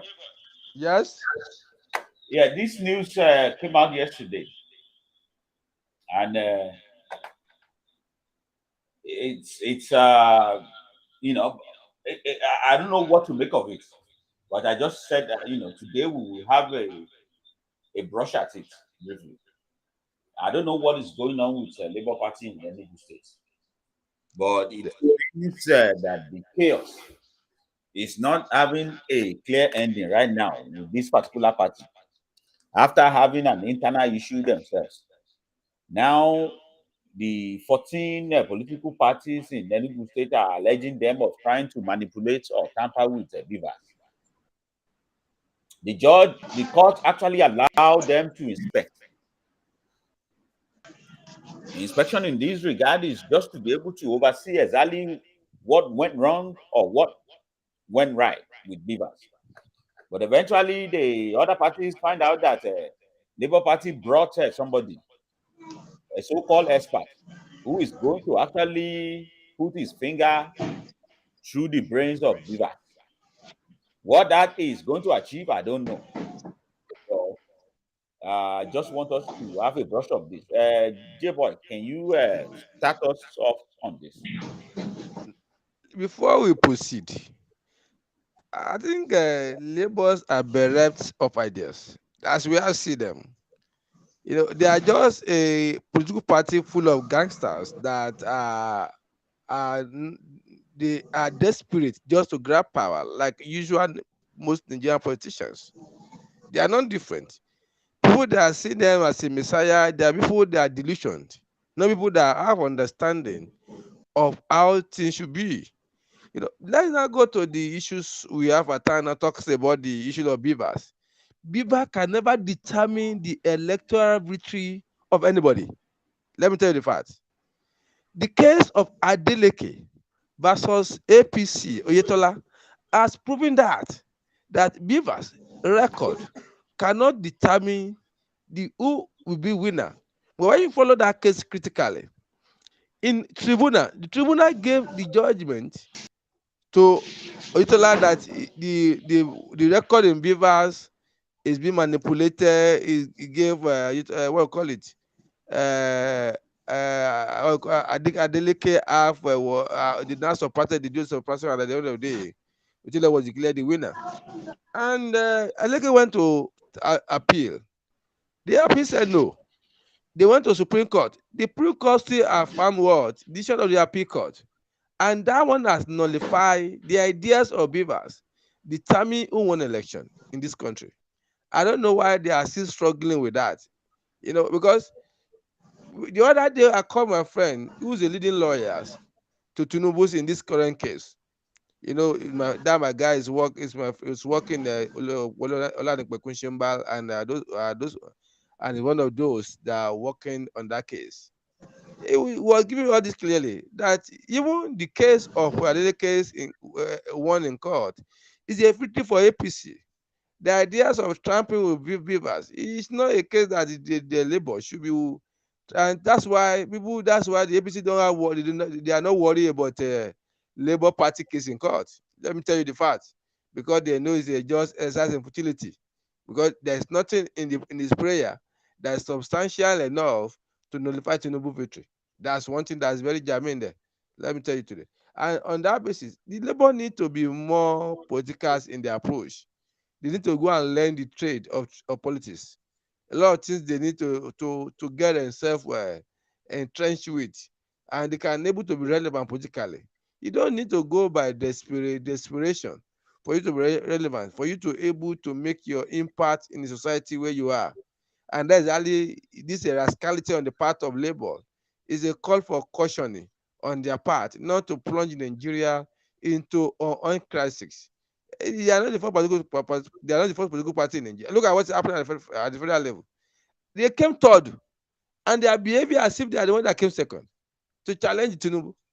Even the PDP that came second, they are not as vociferous as Labour Party. And that gives you an idea of what they constitute and what they represent. If Nigeria is to turn their hand, I don't know how Nigeria will fare. I think that I doubt whether they can able to bring people to the table for the Nigerians, and that's my own fear. I'm not trying to be biased here. I'm only trying to look at how they are approaching issues from all angles. The way they are so desperate, aggressive in their approach to issues. Look at the whole 40 political parties in the Enugu agree on a day. Are you with me now? That's even the bottom line of their own argument of the whole crisis. They agree because they even gave commendation to the INEC to that they because the court order INEC to allow the political parties that contest their election to check on the beavers and trying to inspect it for them to able to gather their own evidence, and they all agree to be there on a day, and the labour renege on that day. They say they are going to come in on that day, and that what cause the crisis between them and the other party. Are you the only one party in that state that you are saying you are going to, and they are not even they are, and they are now bringing somebody. This one have they trying to speculate what they plan to do, and that's why they raise alarm that they are going to bring somebody that are going to tamper with that evidence. They will configure it that reflected of what they want. You look at what INEC accused that their server was attacked more than 1 million times. You can see even that whether I lie or not, but this one is leading giving give us credence to that their rascality is something that they need to check and try to be civil in their approach to every political matters. People can able to build their time, they will still be what? They'll be a force to record in this nation. Because the way they are getting momentum in this last election is a welcome development. And if they are able to sustain that momentum and be civil in their approach to the politics, I'm very sure they can take over. And but the way they are doing, it's because people will turn against them in the short possible time. I think it's a form of rascality on their side that need to be cautioned, and at least not to plunge us into what we witnessed in the Southwest in the 1960s. We don't want to witness that led to the invitations of military to take over the reins of the country, and which reversed the gain that we had in the First Republic, and which is one of the factors responsible for our underdevelopment in Nigeria up to today. It is unfortunate that we are here discussing this because this is supposed to be the party that is promoting itself to be the new Nigeria, to promote himself to be the new integrity, promoting itself to be the new honesty in Nigeria. But unfortunately, the picture I'm seeing or whatever we are hearing, this is far from what they are actually pretending to be. And if Nigeria is at the brink of corruption, if Nigeria is wallowing in the deep of corruption and we are trying to get ourselves out of it, I don't know how a movement that is supposed to be a positive movement that is supposed to help lift Nigeria out of this problem is actually at this point in time becoming extremist in all ramification of it. They are becoming extremists. I don't know what kind of definition you're going to give to extremists, but that's exactly what I'm seeing right now with these particular movements. Okay? Abure is still in court with forgery. Okay? And that particular case actually suspended him as the chairman of the party, even though he is parading himself as such right now. So all these questionable character They have to, first of all, move far away from it before they can actually show themselves as that party with integrity. Or else they have actually they have actually lost all the integrity they think they have. You see, I wish INEC is actually fighting back. That is, if all the allegations against INEC is false, they need to fight back in some ways to prove to Nigerians that they actually are on the right with whatever they are proving. If you are telling us that people are trying to hack the beavers or the machines during the election, please give us the proof. Show Nigerians the proof. We want to see it. Okay? I don't want to believe that INEC is stupid enough to actually be rigging election for Tinubu. It doesn't make any sense to me. But let's just say that is exactly what happened, as the Labour Party are actually alleging them of. But I hear the Labour Party at the same time saying that the onus is on INEC to prove itself innocent. That may be true. But the onus is also on you, who brought the case, to actually give us the proof that you have. You cannot be actually alleging people of doing something when you don't have evidence. Oh, you can't call somebody a thief when you have not actually. Do you know it never go and check? Do you and check the prayer of labor in the tribunal? They never challenged Tinubu. They never challenged that he manipulated results. I always said that. In fact, I was on a platform that actually, this platform is meant to worship Obi. Okay, they worship Obi. I'm not talking about following Obi, or they don't follow Obi. They are worshiping Obi. They already turned Obi. Peter Obi is their small god there. They literally worship him on this particular platform. And I see that these people are just living in a bubble. They are deceiving each other. They are making their heads swell unnecessarily. At first, when I got there, I said, you know what? If it can make you go to sleep at night peacefully by telling yourself that Obi is the president of Nigeria, please go ahead. Tell yourself that. But eventually I realized that these are average Nigerians who are walking themselves towards the bush, just dropping themselves one by one into the pit of falsehood. That these people need help. They need as much help as we can give them. So I got on the text message on that particular platform. I started sending text message. Maybe I can help one or two people to realize the real truth and get out of this bubble. And I said, do you guys know that Obi did not actually file any case against Tinubu? They said, in fact, they were coming for me, both left and right, that there is a case against Tinubu. They said, no, Labour Party did not have a single case against Tinubu. That's the saddening part of it. So let's just say Tinubu is losing this case in court. The only beneficiary of that case is going to be Atiku.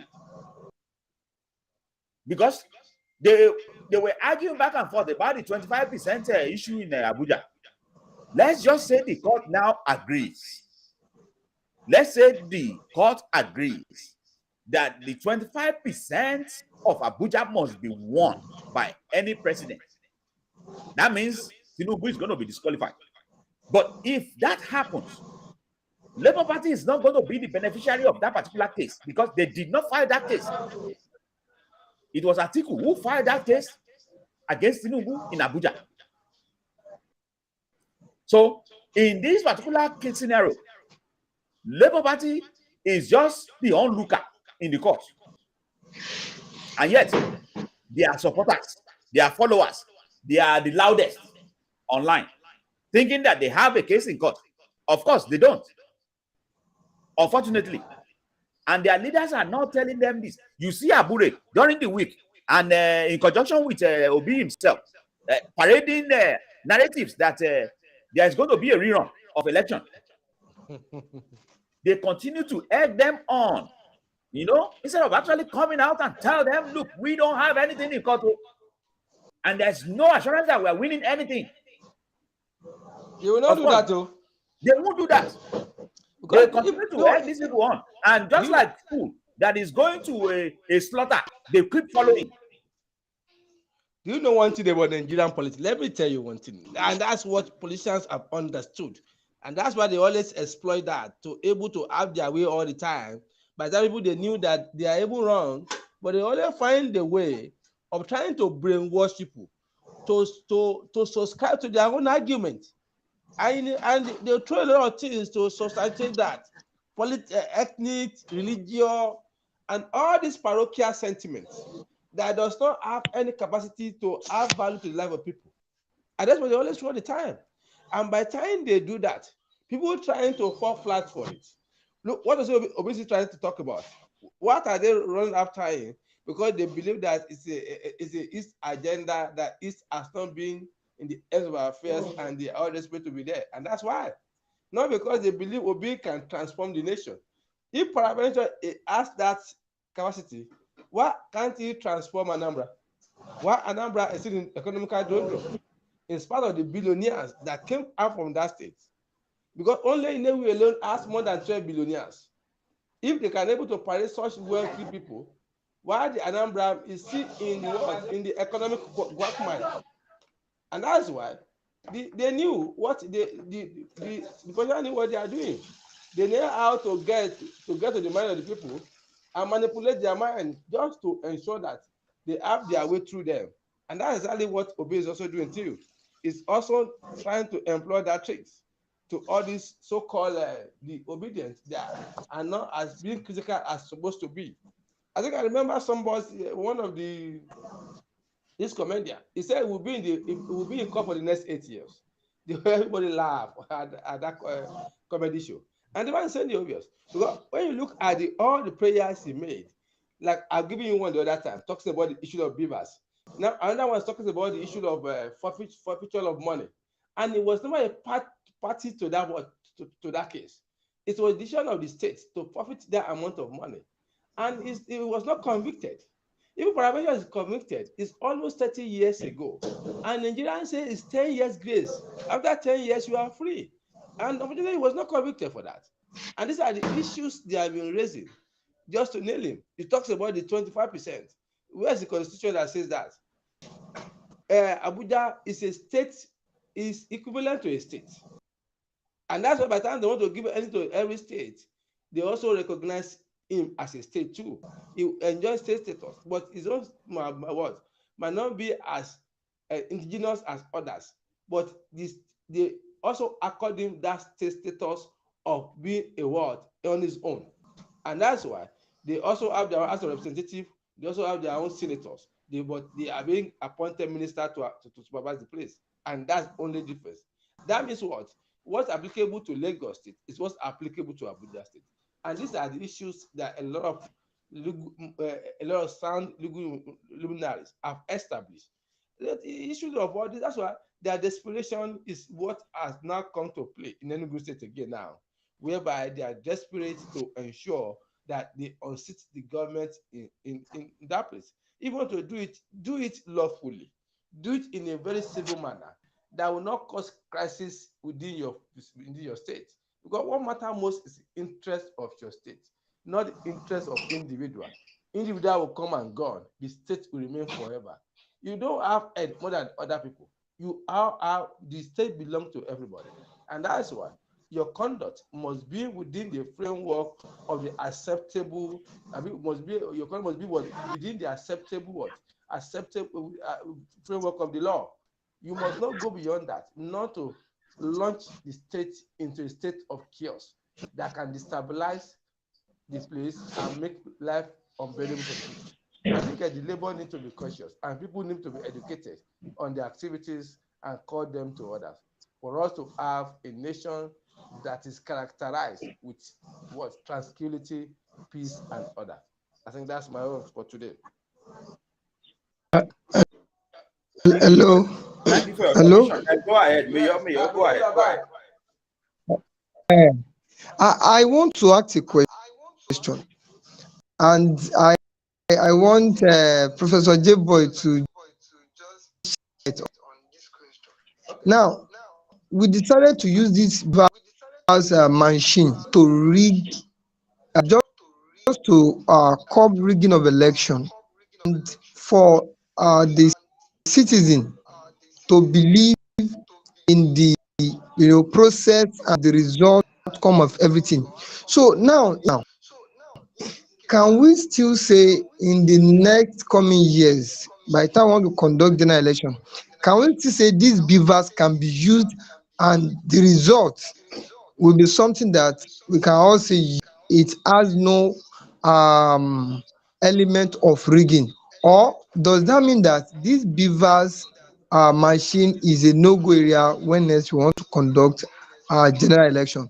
Because like Jebo said, in the issue to court making decision, I want to believe that anything that is a computerized device, in as much we believe or is assurance that nobody hack into it, which I want to believe that there should be maximum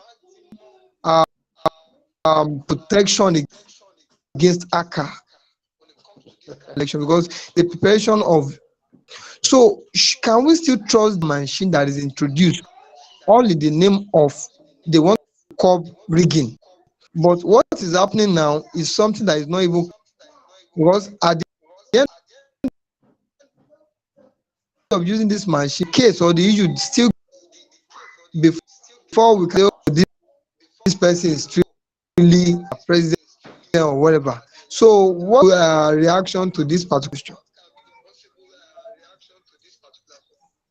Okay, thank you, Mr. Mayor. Let me, the last, when you look, when you follow the debate in the National Assembly concerning the adoption of electronic machine, and that's why it was not fully incorporated into electoral law of Nigeria, and that's why the Supreme Court does not give recognition to it as one of the major determinants of who won election in Nigeria.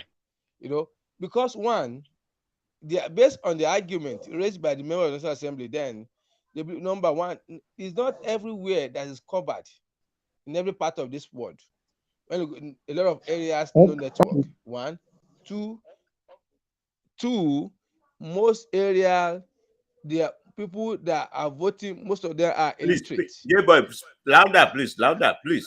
Okay, most people that they are voters, especially in the rural areas, they are illiterate. They may not understand the modus of operandi of this beaver machine. That's two. And three, it can be subject to manipulation. Like the argument Anek raised the other time that their server was hacked. That's why the result of the presidential election was not uploaded like the way they did to the senator, House of Rep, and to the governorship election. Well, that's their own argument. I'm not part of INEC. I can't vouch for them. Every Nigerian is always have test of integrity at all time until it's being proven otherwise that it has passed that test. And that's why I can never say what the INEC are saying or what they said is factually true. And that these are the issues that are always been. But see, like what you talks about the issue of being a kind of a major component of electoral process, I think that's where we should need to go. But we need to do it, we need to tread carefully. Like I told you, what is happening in Enugu now, most politicians are always desperate to come to power. They are always desperate. They can even kill their mother together. That's how desperate they are. And not talk of manipulating the machine, that should be the simplest thing they can do. And that's why, if peradventures we want to support the idea of fully incorporating this machine into our electoral system, we must come with a machine that will be efficient and effective. Because what happened in the last election now, that sometimes some areas the machine will not work and people want to vote. And what they will do is just what people will just bypass the machine and check the picture and check the card they brought and look at the list generated by the INEC of that polling unit. And if your name is found there, they will allow you to vote. And that, but in some areas, when you come with come with your voter's card and they slot it inside the Beavers machine and they give us every data and you are free to vote. And that's really the area. And if you can able to maintain that area, whereby the machine now is now a major component. I think we need to get serious. We know we might get it wrong at the beginning, but as times evolves, we get it right. At least that will curb a lot of irregularities. I agree with you totally. It will curb a lot of irregularities, and this will put our leaders on their toes to do the needful, help our development, ensure ensure they do their discharge their constitutional responsibility effectively. I think that we need to work toward that direction. But as what we have now today, that's not what they are. But we need to work toward, at least one thing about society, what is dynamic, changes is constant. Before we have never talked about machines in Nigeria before, but now we are talking about it now. And if it's now being a major driver, a major component now, so be it for us to achieve a free and fair election. But now let me add one thing to these issues. Having free and fair election does not guarantee good governance. That we should understand too. It does not guarantee good governance. I know that's always been the argument of the youth. Sometimes I look at the way they talk sometimes, I don't know, because this is what I do every day of my life, but it's not. It's not. When you look at the world order today, let me give you an example. In the world order today, it's only two countries that was fully developed under democracy, America and UK. The rest developed under dictatorial government, like Germany, like China. They developed under dictatorial government. Even Italy, France. You want to check their history. It's not that we have free and fair election, we are sure of a good governance, not lie. We must have leaders that are competent, and they have good characters to lead. That's what we need. Thank you. Most in cases, good character. That is very important. You see, this issue of integrity. That's exactly why we can't trust any one of these people. As far as I'm concerned, to Mayor's question, I think Beavers did its best. But Nigerian happened to be a country of bad losers. Sorry to say, I'm a Nigerian too, and I don't like to lose. Okay? We have that particular embedded in our blood. We are bad losers. Okay? I can't remember how many times I've had this phrase. If I say it now, you all know what I'm talking about. In school, when a student fails an exam, what will he say? He will tell you that the teacher failed me. Isn't that what you always hear? Don't mind him. That teacher failed me. But when he passed an exam, what will you hear him say? Or her say? I did well in that exam. I passed. So when we fail, it is somebody else that caused it. But when we pass, it is our effort. That's Nigeria for you. So it is of no surprise to see our politicians actually going to court every now and then that they lose election.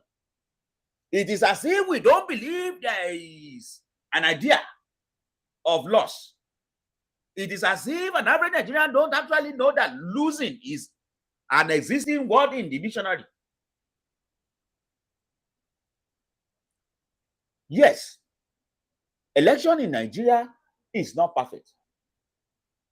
Of course, election anywhere in the world is not perfect. Talk about the father of democracy themselves, the America. Election here is not perfect. I am not talking about those who are parading conspiracy theories about American election. I am actually saying that election in America is not perfect. There are flaws here and there. But come to think of it, there is only one line that everybody is always treading. The flaws or the error in the election is not enough to change the result. And that is the question we need to ask ourselves. All these beaver that, beaver there, all these European report that they came out with, that there was confusion here and there in Nigeria. There's always this and this. everybody needs to ask the sincere question. Is everything being reported enough to actually give Labour Party enough vote to win Nigeria? Is everything being reported enough to actually change the problem that DPD or PDP actually find themselves?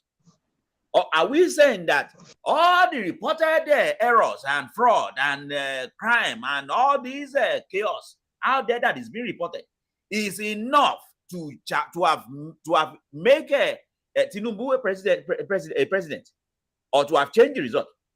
I mean, we fixated so much on this issue of beavers that we are forgetting the fact that PDP and Labour Party were supposed to be one. That Peter Obi and Atiku were supposed to be one party going into the election. But guess what? They divided for one reason or the other. And that division actually splits their vote. Yeah, you can make all the noise you want that Obi has all the followers. That follower is only online. Oh, it does not translate to real grand movements. And come to think of it, the same EU report that everybody is touting here and there, that same EU report said that Peter Obi has 29% of Twitter followers that are fake, that are bots. Tell me, can bots actually give you a vote in election? And it says Atiku has about 80%. I did not say it. It is in the EU report. Go and read it. 80% of Atiku followers on Twitter are bots. Fake. Yeah, they gave Tinubu himself his own too. Tinubu has about 22% of his followers on Twitter bots. Fake. So that means all the politicians have fake followers on online. So what am I trying to say? Every one of you that actually are yelling on top of your loins out there that Labour Party has supporters, you are only looking at the supporters you are seeing online. And now the EU is telling us that 29% of them are fake. How does this fake supporters translate to winning? I don't know.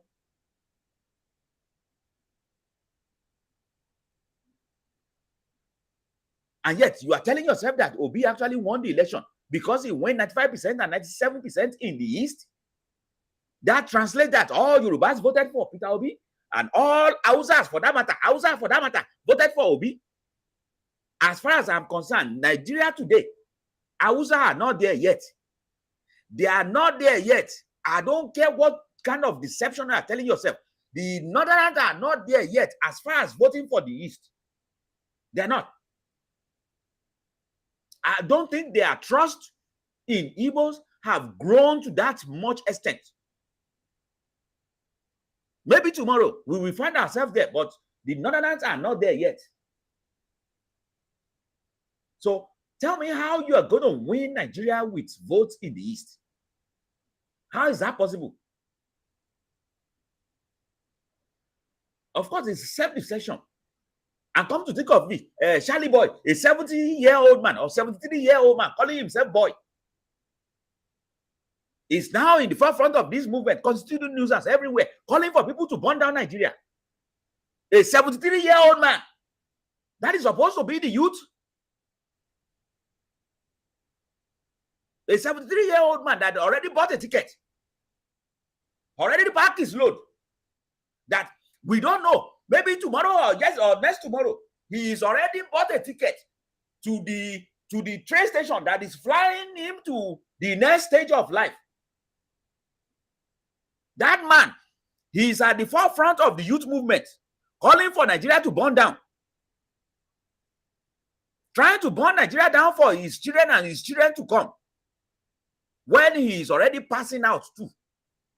So I'm guessing by the time he is gone, Nigeria is gone with him.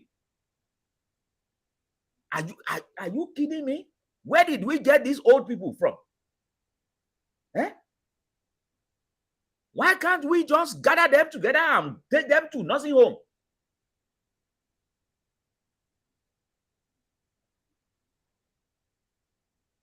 Was Charlie Boy not there when his dad, the judge, was actually part of the problem in Nigeria? How come all of a sudden he is now the voice of the people at 73, calling himself boy? And that would be a talk for another day, because that guy can make me mad. I don't think it's that voice that we should respect. But unfortunately, that is the voice the so-called youth are listening to now, telling themselves they are obedient. They are youth movement, and they are listening to a 73-year-old man who is asking them to burn down Nigeria. So let's calm down a little bit from our epitome of deception and actually come to reality. The reality is that the Labour Party did not do enough to win Nigeria in the past election. They do not have enough grassroots to do it. They have not done enough homework to do it. Online can never translate to election. Even in America, America still have more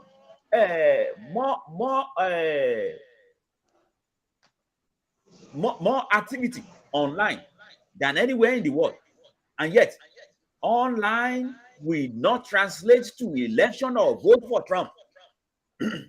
As much as you see so many magas on Twitter. So I guess what I'm saying is that get your eyes away from the epitome of deception and come to reality. The reality that Obi or Labour Party did not do enough to get themselves the vote they needed in Nigeria. You have to be really deceiving yourself. Winning the East is not enough. You have to at least take 2 or 3 states in the West, in the Southwest, and you have to at least take 1 or 2 states in the North, or at least come second in many of the states in the North. And in any of these, he did not perform well. In fact, he did not perform at all in the North. Have you checked his numbers in the North? In Kano, in Sokoto, in Borno, in all these states, he's nowhere to be found. And guess what? When the report came out, Labour Party did not even have people on ground in those states. How are you going to win election if you don't have physical human being on ground? But depending on the robots you have on the Twitter to win that election, I don't get it. Let me come in there. Let me try to add a little bit of information to the argument you have raised so far concerning Obi electoral values. Electoral values. Are you with me? Go ahead, and Alabs is online. Alabs can come in later. Then we have a mayor. Go ahead. Okay. Yeah, no. Let me tell you the facts. Obi never knew he can gather the momentum he gathered. Let me tell you the facts. Obi just want to register himself to the mind of the people. But it was at the 29th of the election he realized that the momentum is on his side, that he can pull the strings. And that's why he now went desperate, trying to play a card of ethnicity and religious, which Nigeria has been known for since we are starting elections in 1959 in Nigeria. And that's why he started with the ideas of trying to cajole trying to play the religious card of Muslim ticket of APC as a kind of Islamization agenda. I know they saw the same ideas during the Buhari era too, but I'm very sure no single Nigerian was Islamized. Does anybody have any can able to raise any argument against that? Let's just look at it. Let's look at it. And this is the same card it was play. He had to play too. Anywhere you go to, he didn't go to the peoples that call constitutional authority in that place. For example, now he went to Ibadan. He did not go to Olubadan Palace. He went to those where the Igbos are residing in that area, and they organized a little bit of what we call it rally for him, where it was campaign. And the same thing to I don't think he came to Ekiti. I doubt it. If you come down to Ekiti, we go and meet the Igbo brother in that area. Not the peoples in that state. His own people. And you want to govern the whole country. And as a president, the whole country is your constituencies.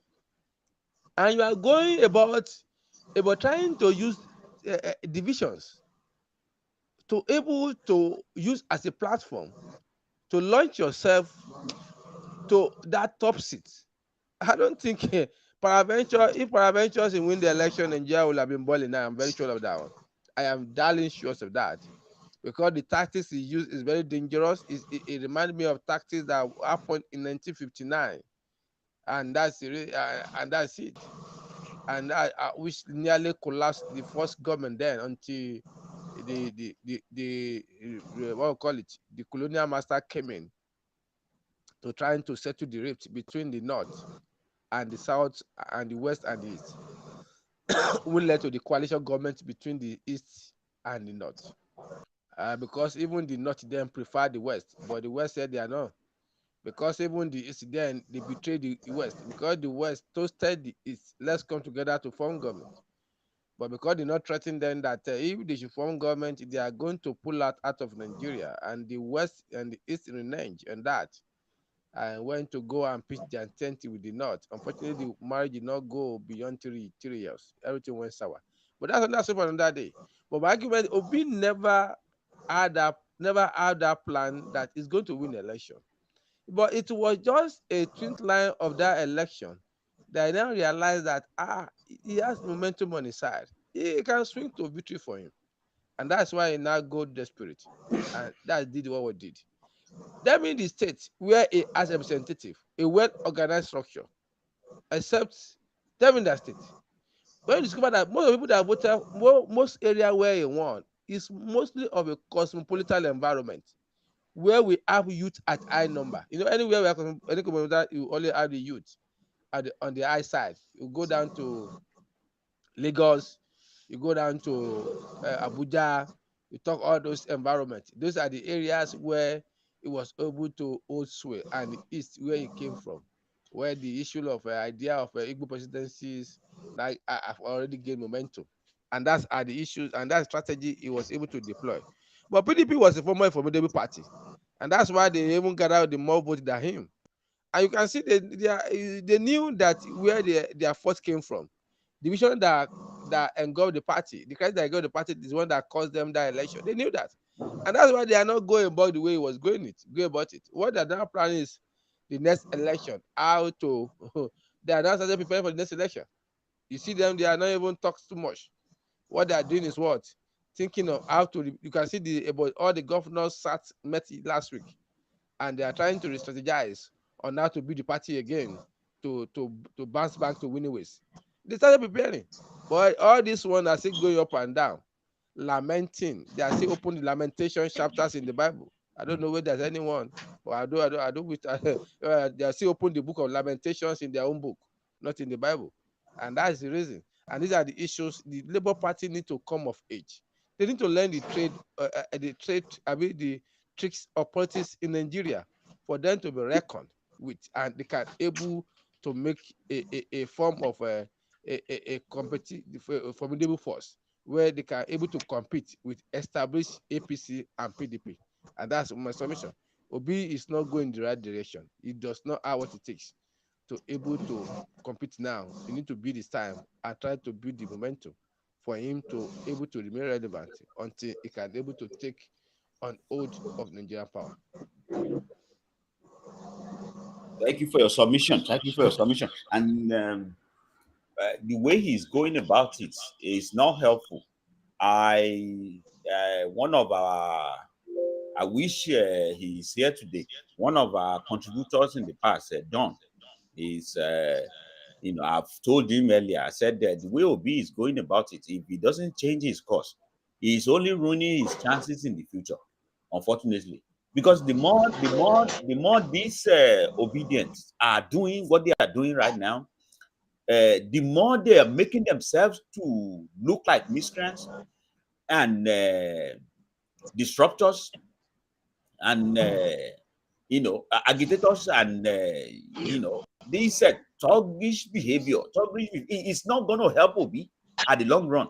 Because at the end of the day, they are giving themselves names, and it's not a good name.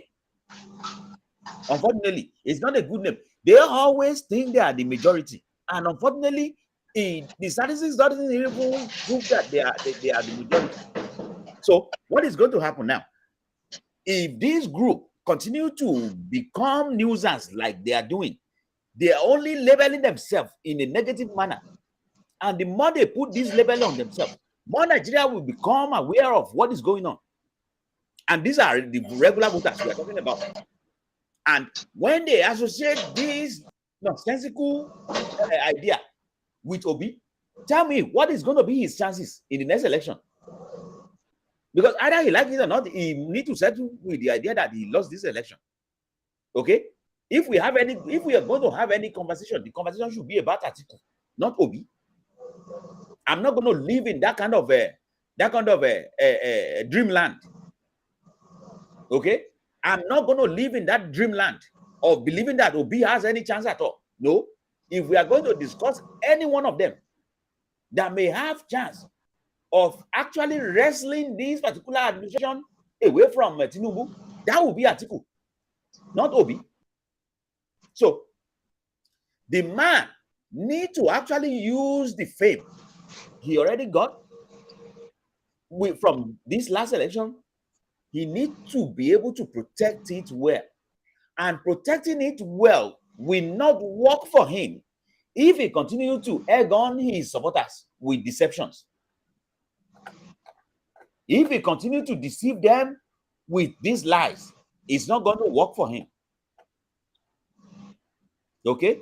And that is why he needs to actually redirect them to the cause of settling for the loss and restarting the game. Look back at what you did wrong and fix the problem by moving on. I want to believe that the guy may have a good intention for Nigeria, but he's completely going about it in the wrong manner. So at this point, Alabs, are you there?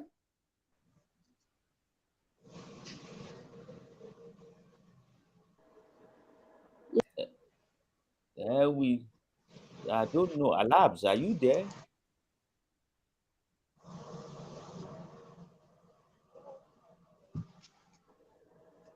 Yes, I'm here.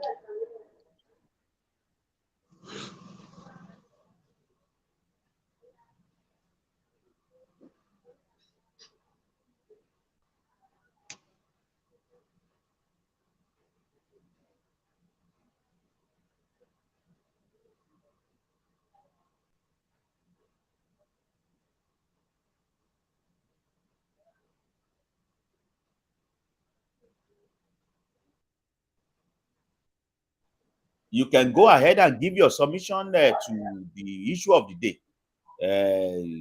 As far as the problem of Obi, and then the palliative of 8,000 naira for Nigerians. Okay, thank you. Oh, first, I would like to say something about the 8,000 palliative to the less privileged family in Nigeria. I can hear some people. I can hear some people talking about it, as if the president has done something terrible. Some are even comparing the money naira to dollar. It's equivalent to $10, equivalent to $15. Madam, speak louder, please. Speak louder. Oh, I'm sorry. I'm having short with that one. Please. I said I can hear some people talking about it. That um, the president is the money the president is trying to give is nothing. Some people were even comparing the money to dollars. That is $10, is $15. But the only thing me I'm trying to look at there, I know the money is nothing. But now let's not look at the issue of the money. Let's think about the good deed. It's just like you having an empathy. That's what I thought. It's like the president. having an empathy. He knows the family out there are suffering. So for him to be able to think about giving the family something, the money is to me is not something that is going to um, make them okay. Maybe it's going to start up a business for them. No, but at least when the family get this particular money, they will have it at the back of their mind that oh, the president can see them, knows what they're going through, and is just trying to help. That's what I thought about that, not because of the money. The money is just, for some people, it's just a pot of soup. And for some people, it's just for the weekend. And that's it. But it's just like something to cushion their financial effort. So don't let us look at it in the other way around. But the most important thing me I'm thinking of is there are some people out there who are looking for one way or the other to gather this money, take it from this people, this less privilege. So the only thing the president can do is how to make sure this money gets to this so that it's not going to get in the wrong hands. There are some people who can still manage themselves. There are some that are so poor that this money will mean a lot to them. And those are the kind of people we want this money to get to. But the way it's going to get to them, I don't know. Because even our politicians, even our leaders out there, they are not trustworthy. They are people and heartless because I don't know how some people are still thinking of swindling or even getting this money out of these people. Maybe like packing a lot of people and let them go get the money and collect it from them. That's what some people will do. And the second part is young ones too, like the young boys and the fraudulent people. They know how to, they know what papers to put together. They know how to go online, where to go to in bulk. So the only thing, make sure to the right people. To me, listen, the money is nothing. But at least it makes me think that this president has the interest of the less privileged of his citizen in his heart. That means if he has power to do more than this, he's going to do it. So let's just appreciate him. At least he has the interest of the less privileged in his heart. That's what I have to say about that. I'm sorry, I have a sore throat this weekend, and that's why I'm just trying to talk one by one. Then the second issue is the issue of this Labour Party. Labour Party, when they started this movement, was a good movement online. It was like the youth movement. And the reason why the movement was so powerful and was so smooth, and a lot of people wanted to like associate themselves with the movement was because of the NSAS. When NSAS happens, the NSAS movement there was the movement of the youth. They were demanding for a lot of things. They want the government to do some things for them, and they were trying to condemn some bad habits, which is affecting the youth and the citizens of the country. So NSAS later end up in disaster, killing of citizens, and then the youth like made up their mind that this the next election they have to get it right. They have to get the answer they've been looking for years. And that was what brought about the Labour Party because they thought the PDP and the APC are part of the evil that caused the NSAS. So what they did was they vowed that they are not going to vote for any of these two parties, these two major parties. And Labour Party is just like underdog to these parties. And to me, I thought that was the reason why OB took advantage and went. to Labour Party and like ride with the movement. And that was what brought about obedience. So after the president election, you see what really happened online. They were like on top of the world. They can they talk to anybody anyhow. The movement started going wide, and if you see, you can see a lot of youths now. The Labour Party were turning the party to like tribal religion, and that was the beginning of the downfall of the Labour Party, of the movement. Because if you look at the president election and the governorship election, you will see the difference. There is a difference between the elections. Because at the end of the president election, people start like sit down and think about what really happened, and they felt, oh, something is wrong with this movement, and everybody like sit down and like took two steps backward and really see what is really happening within the movement.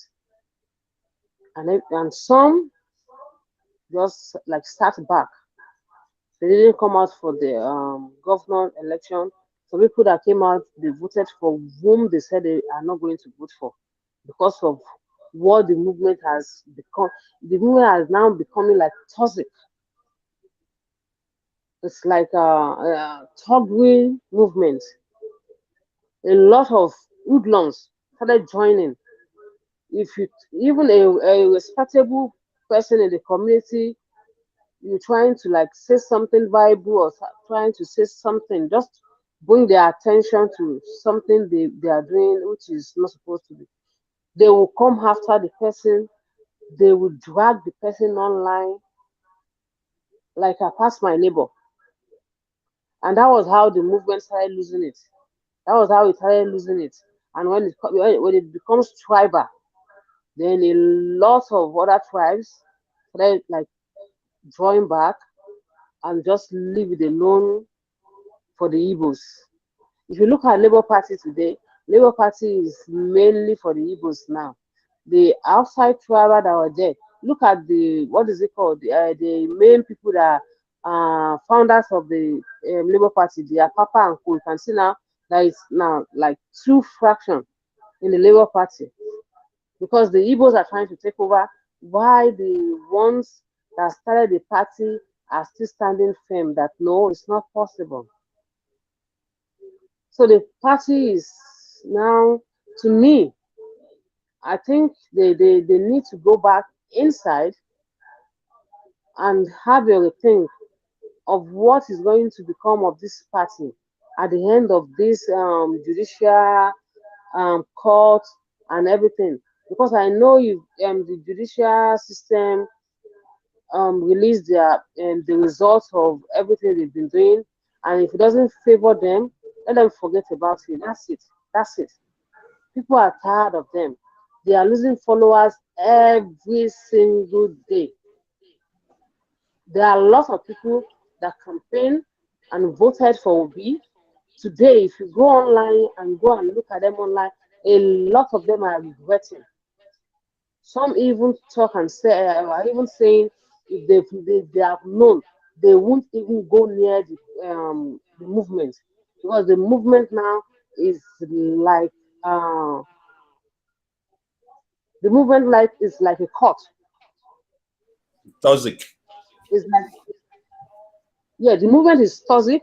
But it's like a court now. They are like, they behave like courtists. That's what I'm trying to say. They behave like courtists. That even if you are part of them and you see something that if you see something that is maybe you felt, oh, this thing is going wrong, let's fix it. They attack part of them. And they attack you as if, oh, he's an enemy. It's just behaving as if he's a friend. He's an enemy, and every one of them will just gather themselves and attack that particular person who has been their friend, who has been part of the movement for long, whom they've said they are fighting the same cause. And that was the reason why I said it has now become something like a cultist now. So it's becoming toxic and more and more and more and more. To me, I don't see it going anywhere. I don't see it going anywhere. If you go to some platform, they sit down there, they just talk with each other as if they are in another world entirely. They sit down in a bubble and they just keep like it's more or less like when they are depressed. So they gather there together, try to just like make themselves happy or in an or maybe another world, another universe entirely. That's what they do on some platforms now. And I know some, maybe the owner of the platform know what is going on, Alternative so they universe. just you said what? That's an alternative universe. Yes, yes, yes. Alternative. That's what they do there. They just sit down there. They talk as if they are out of this world, as if they are. Sometimes you even ask them questions because the particular thing they are arguing is what is the fact. And if you tell them, oh, this is what happened, even when you say, oh, this said this, they start attacking you. And it is what the man said himself. They attack you. They don't want anything that is the truth. They just want to be in that bubble and make themselves happy. So at the end of the day, when everybody out, yeah, everybody within the reality knows what is happening and accept what is happening. I don't know what will happen to these people. I pray the question will not injure most of them. But this particular party, Labour Party, is becoming something like extremists. They go extra miles. They don't care. Look at the man they attack.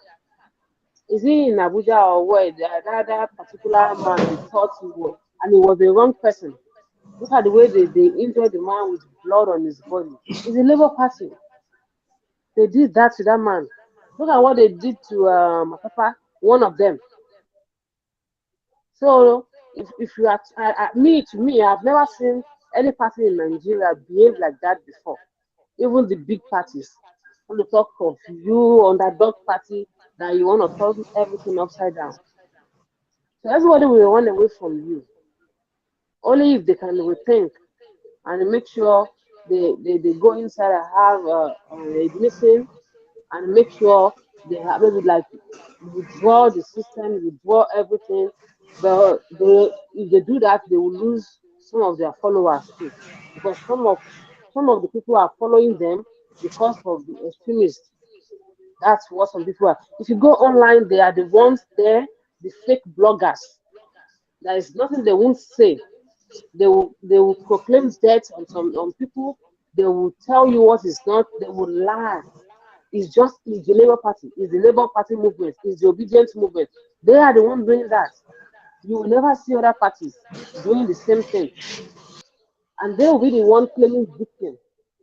They are the one behaving in a bad way, and they are the one claiming victim at the same time. I don't know how that is possible. It's just hypocrite. To me, I don't see them going anywhere. And everybody's to me, I believe people who has brain, who has sense, who wants better things for Nigeria and who wants Nigeria to move forward to just stay away from the movement. The movement was good initially, but now it's not what it's supposed to be, it's something else. So everybody should just move away from it and let's build Nigeria together. Thank you. Thank you for your submission. You see, this is the reason why I said we need a women voice on the show. Where did you go? Anyway, we understand that you said that you have a sore throat, and we are hoping that you get better. But we really appreciate your voice and your submission.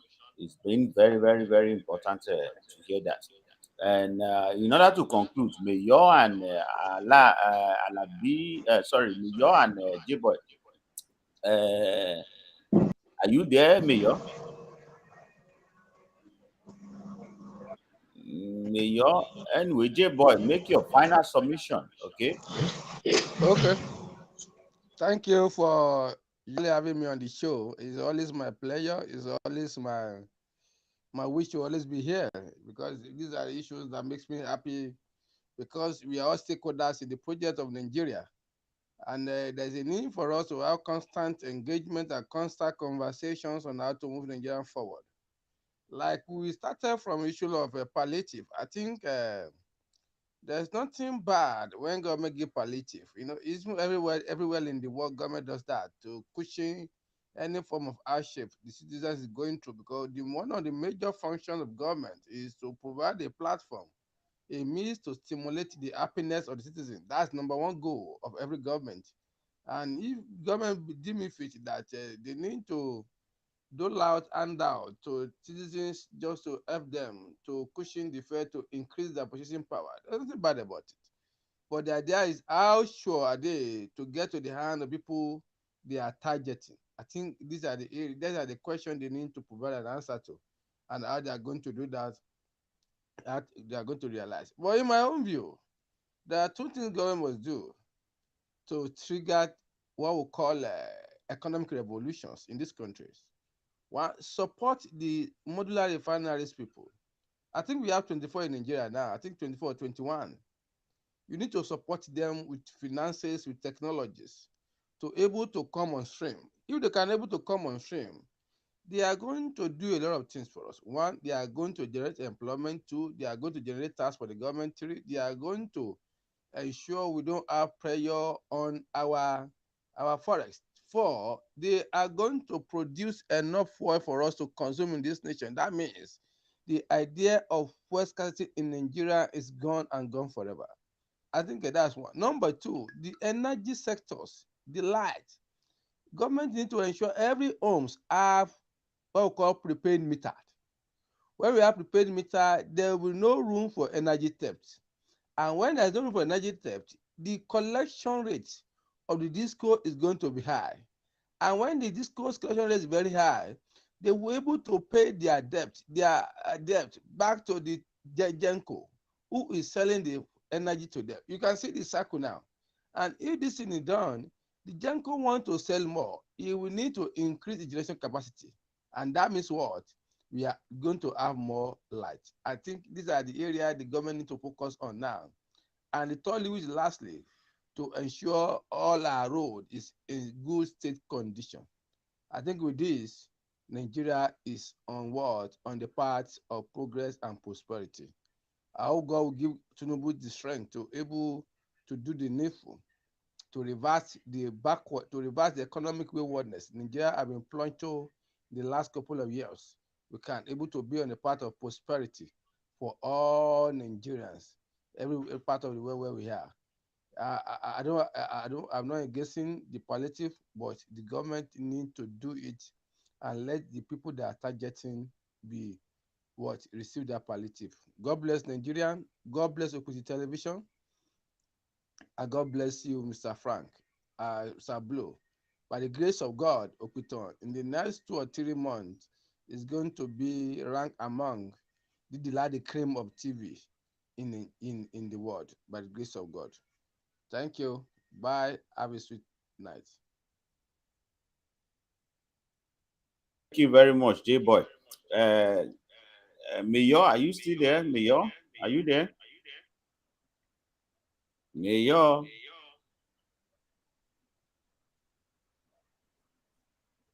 Mayor.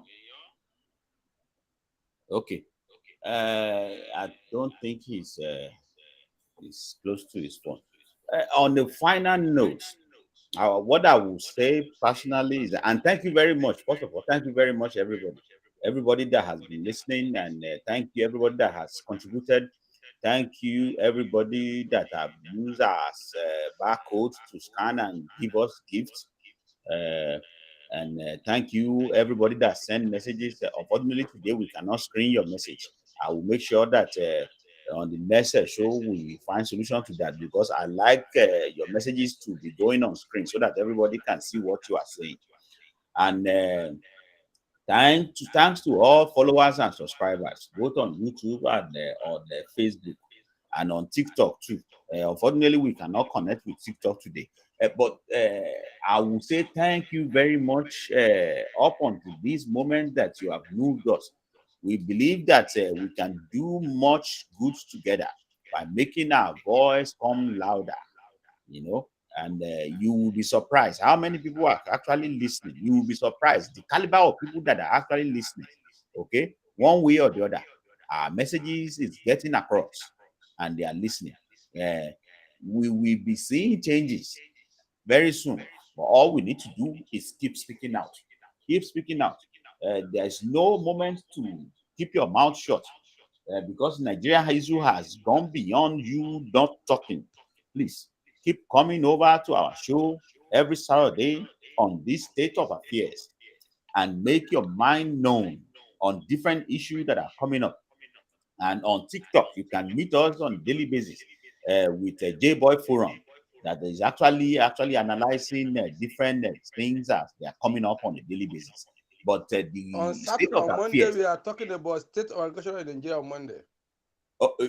come again with that. State of agriculture in Nigeria on Monday. Okay, the state of agriculture on Monday. The state of agriculture on Monday. How that can affect Nigerians going forward. What can we do to improve ourselves when it comes to agricultural production? We don't want to depend on oil alone. Let's try something else. There's something that has been working for our forefathers. And let's try that and actually improve upon it. Nigeria can go to places if we go back to the farm. If we go back to the farm, we can no longer complain that we are hungry if we have a farmland that we can actually cultivate. Let's talk about this. Let's find a way to go back to the farm. Of course, on Monday, we will talk about this and we will have a lot of people to come on that are really interested in actually helping Nigeria to go back to this kind of situation.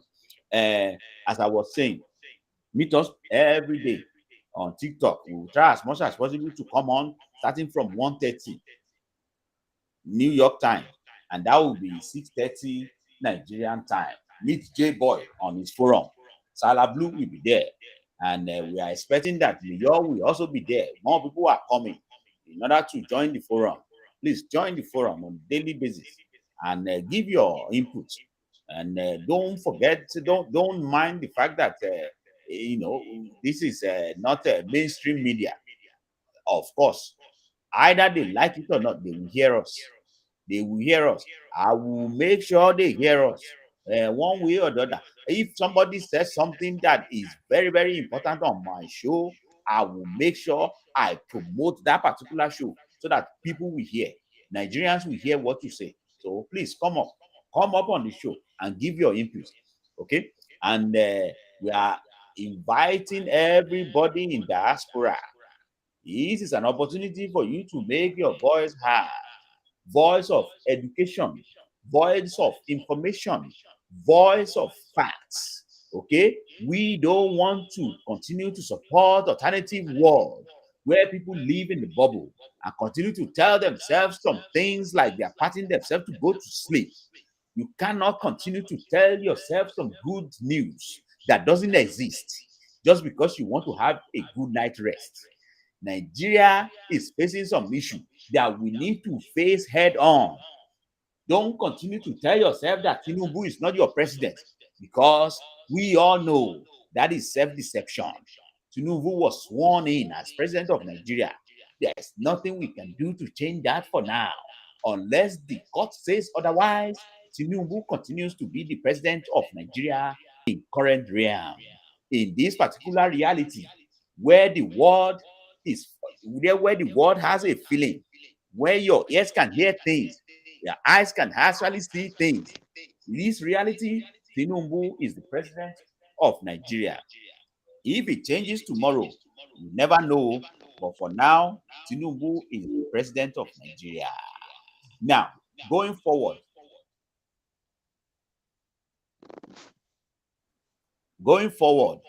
we have to continue to address the importance of making Nigeria improve. Agriculture is part of our main source of strength in Africa generally. So in Nigeria, it's not different. Cocoa farmer, where are you? Cassava farmer, where are you? Rice farmers, where are you?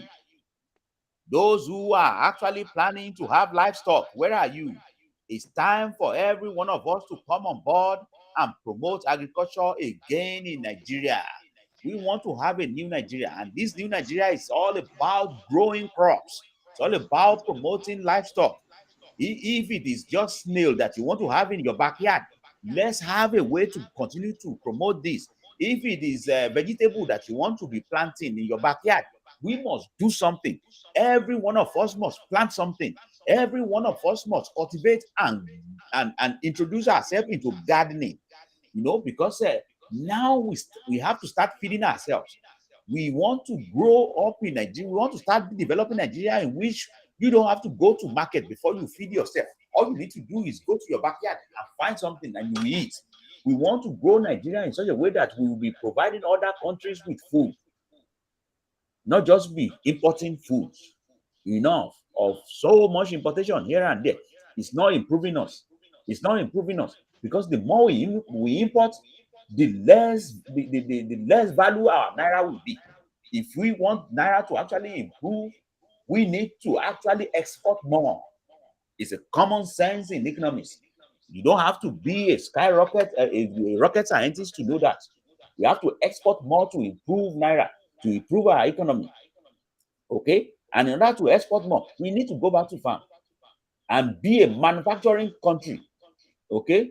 Be a manufacturing country, not a country of traders, buying and selling. That everything we know is just to import and import and import and sell goods to your people that is coming from abroad. Let's take our goods out to the world. Let them see us. Let them buy from us. And you will see how much we will improve within a few time if we continue to trend in this manner. Anyway, this is not the talk for today. I'm just trying to highlight the things that we will discuss with J Boy Forum tomorrow. Mayor, I will be glad if I see you tomorrow in J Boy Forum. I will try to work on something that can help you. Okay, and I will be glad to hear your voice. We will be saying good night for the day. Mayor, sorry, we didn't hear your voice to do your final submission, but I will give you just 1 minute to give us that conclusion and say bye to our people.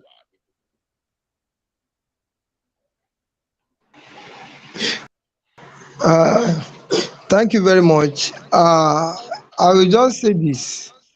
I want to assume that the plan for giving it 1,000 for 6 months is pending the time the government will realize the implementation or the effect of the implementation of the policy.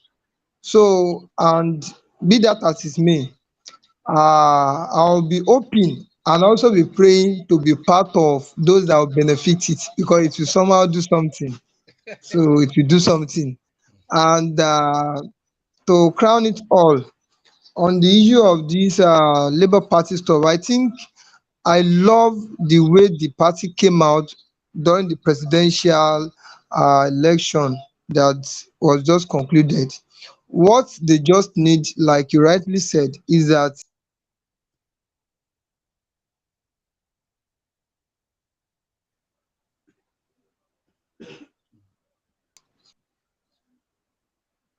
We lost you again.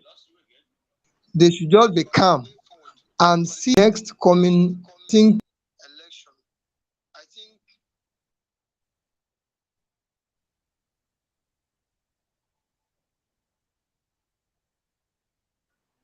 We lost you you are again. able to come out with something reasonable. Just sit down and go back to the drawing board and see how you can, do something better the next time you are going to be coming out for this. So I want to believe by we are going to have a better Nigeria that everybody will be proud of. So I want to say God bless Nigeria and God bless on TV. Thank you very much for this platform. Thank you very much. Finally, Elededoyo, Arwolopo. You finally landed. Finally, we are here now in order to close the I thank everybody that has made their contribution, and I thank everybody that has been watching, and I thank everybody that is sending messages. I thank everybody that's contributing to. Thank you very much. May God make your path a success. May God continue to lift your hands and continue to make you realize your dreams in Nigeria. As Nigeria is so tough, we are still hoping that something great can actually happen. And if that great thing happens, uh, none of you will be found wanting. You will be available to benefit from that great thing. Please continue to hang on there. It's going to get better. It's going to get better. And thank you for all the information. I like you guys around. And I want people that give us real facts and real information. We're not going to live in a bubble. We're going to dish it out as it is. If Tinubu actually misstep, I believe everyone on this show will call him out as it is. If Atiku misstep, we will call him out as it is. Of course, there's no need for us to waste our saliva or to waste our strength on anyone that doesn't win the election and is not president at the current matter. So we are going to waste our strength on the current president. So moving on from now, I'm probably not going to waste my strength on the Labour Party again, okay? Because they are just some distraction. Let's focus our attention on Tinubu and what he's doing, and let's wait. Let's find ourselves in a good place where we can actually criticize, embrace, welcome, congratulate him if he's doing good. Whatever the case may be, we should be here to talk and speak out loud and speak truth to power. Thank you very much, everybody. I will see you again next Saturday. And some of you, I will be seeing you on Monday, on the weekdays on TikTok. Meet us there on tiktok.com at Okutan TV. And in other places, when you want to join us, all you need to do is search for Okutan TV. We are everywhere, right in front of your nose. We are there. Okay? Thank you very much. Good night, everybody. Good day, everybody. And we'll see you next in peace.